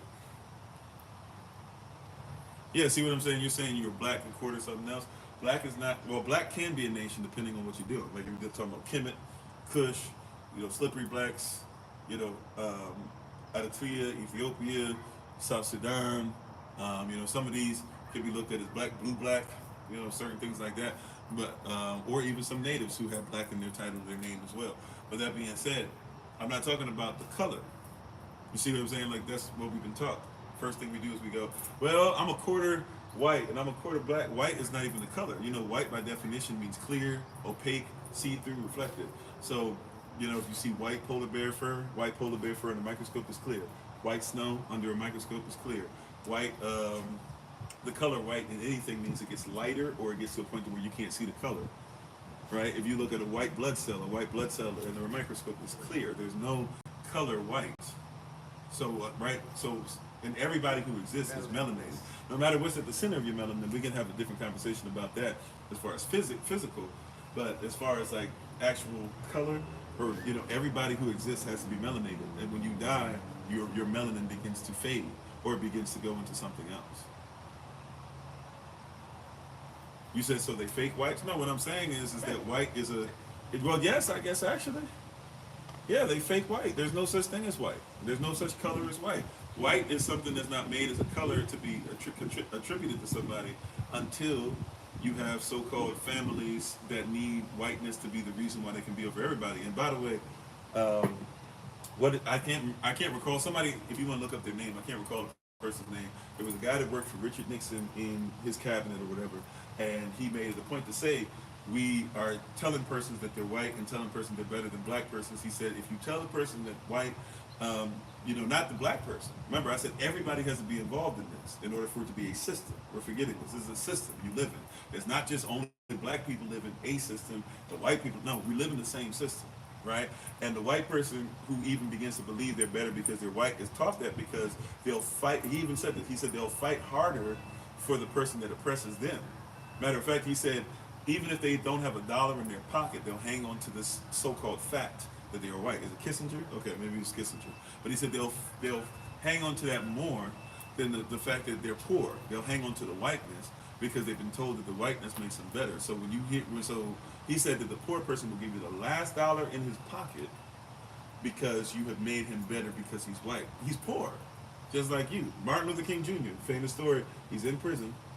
And while being in prison, he's in prison by these, there's white cats who are prison guards, COs, whatever they were called back then, looking over him. And he's sitting there, and he's looking at him, and they like talking, they looking down on him and stuff, and he hears them talking, and he says, and they start having a conversation. He's like, well, what's up with y'all, this and that. They start talking about how much money they're making. He's like, dang, y'all are poor. He said, y'all should be in here with us. You should be fighting with us. But they don't recognize that because they look at white and black as a determining factor as far as nationality, or as far as how people should be treated, right? The nationality is what I'm trying to get you to see. You got to come out of the nation, or it's not even a nation. You got to come out of the corporation to even start considering what is a nation. We don't even know the difference between the country. Watch this. Pennsylvania, is it a country? Yes. Guess what kind of country it is? It's a monarchy. It's a kingdom, right? Pennsylvania is a what? It's not. It is a state, but also is known as what? A commonwealth. A commonwealth is a country. Or sorry, as a commonwealth is a kingdom. Now, do they treat persons correctly in the kingdom? No, but if somebody in Pennsylvania knows what a commonwealth is, you could have a better argument in court. Because a commonwealth should make sure the wealth is common. Now, if you're in another state, some of these other states, they ain't supposed to worry about the wealth being common. But if I'm in Pennsylvania, the wealth should be common. So now I got to look for who is the king or the queen or the ruler or the emperor or whatever, but I got to figure out who's the actual person in charge. And then I got to figure out, okay, well, what's going on? Now, you can write it in contracts, or you can write it in, not contracts, you can write it in mail, or you can write it in like, I always forget, but certified mail, stuff like that, certain offices, things. But you got to figure out who's in charge of the commonwealth. You're not even having conversations about what's correct. You're having conversations in court. You're dealing with a corporation, but they're a commonwealth. Why are you having corporative conversations in a kingdom? You don't even think about it. That doesn't even make sense, right? Legally, that makes zero sense. Like, how is it that I'm in a kingdom, but I'm having conversations in a corporation, in a court, which means that the court is separate from the kingdom? When I myself, if I'm private enough, should be private enough even in my, protected by the Constitution, private enough even in my religious belief, that if I'm in a kingdom, then I as a king, I don't talk to you as a corporate entity. You're beneath me. You're not even real. I'm trying to talk to the king. Who's the king of Pennsylvania? That's a different conversation, isn't it? But we don't even think, if I'm in Pennsylvania, maybe I should figure out who's the duke. If it's a kingdom, who's the duke? If it's a commonwealth, or if they're not the king, is it somebody in England? Possibly. I don't know, to be honest with you. I just know that I think different if I'm in Pennsylvania, because I know law-wise, I'm not trying to deal with a corporation. I'm being honest, I don't know who's at the end of it. I've heard a lot of stuff, I've read a lot of stuff. I'm not quite there yet to say who it is. It's so convoluted, it's kind of difficult. But I'm just saying, we don't think about those things. So going back to what you're saying, when I say one nation, you start going, oh, well, I'm black, and I'm a quarter black, but I'm this much white. No, that's not nation. You see what I'm saying? We are thinking like the oppressor so much that you are discluding yourself from being my family. I want you to catch, I know I'm a couple minutes over, I'm done, right? I'm just talking to, I believe it was a brother, please forgive me if it was a sister, I can't recall who said it, but look, let's say you're a brother, you are You are saying that we can't be brothers in your mind because you were taught that if you ain't black enough, whatever that means, that since you ain't black enough, we can't be brothers. That is satanic. Can I say that again? I'm not saying you are. I'm saying that thought process somebody planted in you is satanic. It's time to get it out. Right? That's why I mentioned the name earlier. John Brown. Pastor John Brown. Right? So-called white guy who died for the belief that America should never be enslaving somebody. First of all, shouldn't be enslaving anybody, but definitely shouldn't be enslaving somebody because they're black. Gave up his life. His sons lost their lives. He had 2 wives, one died. He had 2 wives, right, that lived the same thing, had a whole bunch of children. Him and his children fought in the Kansas Wars. Look it up. Kansas Wars is the beginning of the Civil War. A lot of people don't even know about the Kansas Wars. Technically, the Civil War started at the Revolutionary War, but some of y'all won't give me that, so I'll leave it alone. But technically, the whole fight against England was about chattel slavery. But John Brown was willing to give up his life in the same way that we should be, at least be willing to be dedicated, if not give up our lives. You only give up your life if the Most High tells you, right? Or if the circumstance calls for it, right? Or if it's just time. I'm not telling you that you have to do this, but I'm just saying he was willing to give up his life. Right? And he's a so-called white person. Guess what? I would look at him as family more so than a whole bunch of these brothers out here and sisters out here who will have us hating each other and have us thinking that because somebody's light-skinned that they ain't, they better or worse. I'll take John Brown every time over that ooh, I almost said something wrong. Over that, you know what. Whatever you want to make it, you know what. I'm not going to tell you what I was about to say. But I'm just saying. Right, John Brown, I take him every time because that's what real humanity is. And he's not the only one. He's just the main one y'all know about. Right? I'm going to try to look for it if I can remember it. Good Lord, Bird. I'm going to try to look it up. And sorry about earlier, by the way. Thank you for your forgiveness on that. I appreciate you. So, but we'll leave it there. It's time up for today. I will see you guys tonight, and I will see you guys tomorrow. Got to sit down and chat a little bit, and then I got to go and get my son and get our daily activities and stuff going. He's gotten a chance to not be on his schedule the last few days, so we're gonna have to get him back on. But thank y'all for being on. I appreciate you. We're gonna go ahead and let the music play and do a little shout out. We haven't done that in a little bit, so feel free if you don't know how the shout out works, just stick around a little bit. Come on TikTok, and when the music begins to play, we'll ask you guys to we'll tell you guys what to do. Thank you for being on with us on all the different platforms and different places. I'm gonna have to be careful. I'm gonna start saying different virtual spaces because now they're starting to use on TikTok. They're starting to try and stop us when we start because I say hello everybody on Facebook and YouTube, and so now they're using that to say, oh, well, you're trying to get people to leave the platform. So I won't say YouTube and Facebook again until the end of our session. So if you hear me say virtual spaces, I'm talking about everybody on different platforms. All right. So much love to you, much adoration towards you. We give all praise and honor to the Most High. As always, we give all praise and honor to Him for my wife, the Honorable Amma. Thank you, everybody, for all the born day wishes that you gave to her. Appreciate you all. Thank you for praying for us on our trips. Don't forget, all the stuff is coming up. I got to start writing too. I got to get 4 hours of power manual for this year ready. So, but we're gonna get. So yeah, but we got a lot coming up. 4 hours of power. I think that's next month. I might have to postpone a little bit, but we're supposed to have 4 hours of power in September. End of September, we're supposed to have Feast of Trumpets. October 1st, we're supposed to have. I believe that's in Texas. We're supposed to have. Actually, we might have to move some of the places, but I'm gonna make sure you guys know in the next few days. But anyway, October 1st, we're looking at Day of Atonement. October 6th to the 13th, we're gonna be meeting up down in Georgia with bringing the tents and everything for Feast of Tabernacles. Thank you for those who've been putting your donations in there. We've been putting out all the forms for everybody to fill.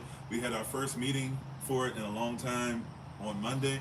We're going to try to make sure every Monday that we're coming together on Zoom for a meeting for Feast of Tabernacles. Whether you're coming virtually or physically, you can feel free. Instead of going October the 1st, we were looking at coming to Texas. It looks like it might be a little too much for us to go October the 1st in Texas and then try, because we're going by vehicle. So probably too much for us to try and do Texas October the 1st and then come all the way back to Georgia for October the 6th, because we got to plan everything out in Georgia. So we'd have to come past where we're going to be in Georgia to then come to go to Atlanta and then come all the way back through. So we'll more than likely do like October the 1st in Georgia and like the Atlanta area. Then October 6th to the 13th will be on the land in Red Top Mountain, which means we'll probably look at doing Texas September 23rd or something like that. That's what we'll probably look at, or whatever the date is for September. So just kind of hold that together. And also too, for those that are in DC, Baltimore, Virginia, and if you want to try and come from places like Pennsylvania, whatever, maybe we'll try to find a place like kind of sort of the border of Pennsylvania and Maryland, maybe, to where we can find a place just for a day to come together, maybe for a weekend to do 4 hours of power. So that's a thought process. We'll try to reach out to everybody in that text stream. Yeah, so we'll leave that there. So we'll try to see if we can put something together. So if you want to bring everybody, just let us know, especially how many children are coming. We'll try to see if we can have something set apart for them so they can have fun. They don't have to be sitting at the adult table the whole time with us. And we'll try to figure out a spot with it outside or inside. It's September, so I don't know about how much longer we can keep doing outside spaces, but we'll try to see if we can put something together. And Sister, so Minister Keita's gonna be aware of it. Sister Snap, we're gonna need you to help out with phone calls and stuff. Who else? I know you guys are still getting acclimated, but I might reach out to Sister. I see your face, I'm sorry. Brother Mike is a child as well, Brother Mike Jr. I'm sorry, sis, I'm seeing your face, I'm having a moment. But I'll try to reach out to you. We got to talk about some stuff with helping out and getting stuff together in Rwanda anyways. I might ask you to see if maybe you have some ideas to help us out. We were talking about helping out with other things too. So I know you're getting acclimated, y'all are just getting back to the States, but we'll try to see if we can reach out to you as well. So everybody in the Northeast region, I'm gonna try and get you guys a date for the 4 Hours of Power event. More than likely it's gonna be in September, which is right around the corner. So I don't know, I don't know. It's gonna be a lot going on. But we'll try to get you guys all that information and everything and have everybody ready. But we're having, especially for Feast of Tabernacles coming up, whether you're coming virtually or physically, we're gonna be doing that on Zoom, a meeting for everybody every Monday. We will probably have an SOC community meeting tonight, 9 p.m. New York time on Zoom. So if you can, please, sir, set aside time. Hopefully we can have you guys there. Also too, just to let the parents know, we need to know from you guys. Let us know. I'll try to send out a text to you guys. If you guys want us to continue, I know some of your children are homeschooled, some are not. So if you want us to continue the stuff for the children, you might have to give us a couple weeks to kind of redo the schedule or figure out who's coming to what. Because right now we're not having, pretty much Kung Fu is the only one we have. Is the only one that's getting like the, pretty decent whatever, but we won't stop it. A person still want to come on, learn French, learn Spanish. We're still trying to get some of the math and stuff like that together, but if some of your children are going to school, you think it's too much, or whatever the case might be, we'll just go ahead and wait on it, or maybe just do it a few times throughout the year until next summer. So all you need to do is donate. Hold on. All I need is to go to SOC to donate, right? For those who are able to go. Yeah, so I'm not sure what the exact, Brother Thomas, I'm not sure what the exact question is. If you're saying you would like to come yourself, you can definitely donate and look at the stuff is up on all social media platforms. I'm going to keep posting them more and more. At least once a week you'll see it posted, but for the donation information, or feel free to contact us. By the way, if you're on YouTube or Facebook, we've started making sure that we're posting our the whole long spiel that we used to post, not just only the link tree, but look for one of those 202 numbers that are on there. And I also have the link on that as well. But yeah, you can go to YouTube or Facebook. You can contact us direct. But yeah, just contact us about any information you need, especially if you're coming by car or flying or anything, or if you're donating for somebody else to come, that's great. I know a lot of you do that as well. If you're coming virtually, we don't have a specific donation we ask for, but if you can donate as well, because even with that, we're going to be sending a lot of stuff, having a lot of persons that are going to be working towards with you guys just specifically as well to make sure everything's going. So thank you all, appreciate you, but that's all I got for today. We are overtime, like overtime now than any other time. We finished the teaching, but we got to finish up. So thank you all, I appreciate you. Thank you again for praying for us and thinking about us. I will see you guys later. those who are making phone calls and stuff too, if you can be on tonight, those who make phone calls in your areas, please be on the SOC community meeting tonight as well. And that's all that I got. I will see you guys at 8 p.m. New York time. Those of you who are part of the Patreon family, we'll probably do something for you guys around 7 p.m. or so. And other than that, tada, mashapachi. Thank you so much for being on. We appreciate you. We once again give our honor and praise to the Most High. We give our praise and honor to Him for my wife, the Honorable Amma, who lives a life that's able to be honored. Thank you to the moderators, ministerial staff, SOC, Lottie Dyer, everybody. If you agree with us, disagree with us, whatever the case might be, I still appreciate you. Because you could have been doing something else, including not trolling, but the fact that you decided to stick around, hey, I ain't mad at it. Hopefully you heard something. But hopefully we'll see you guys tomorrow, or if not, this evening. And we'll probably do some version of part 2 of this, because as you guys can hear, there's a lot. There's a lot in this that we didn't even touch, for real, for real. But hopefully it makes sense. So love y'all. Take care. Love y'all, family. Love you with the love of Yah. And remember, as always, beloved, that you are loved. You are necessary. You're majestic. You're fearfully and wonderfully made. And you, which is all of us working together, will be the reason why people who are in this system no longer have to be of it. Shalom. Take care. Peace. And thank you. Now, for the rest of us who are still on, you got to come over to TikTok.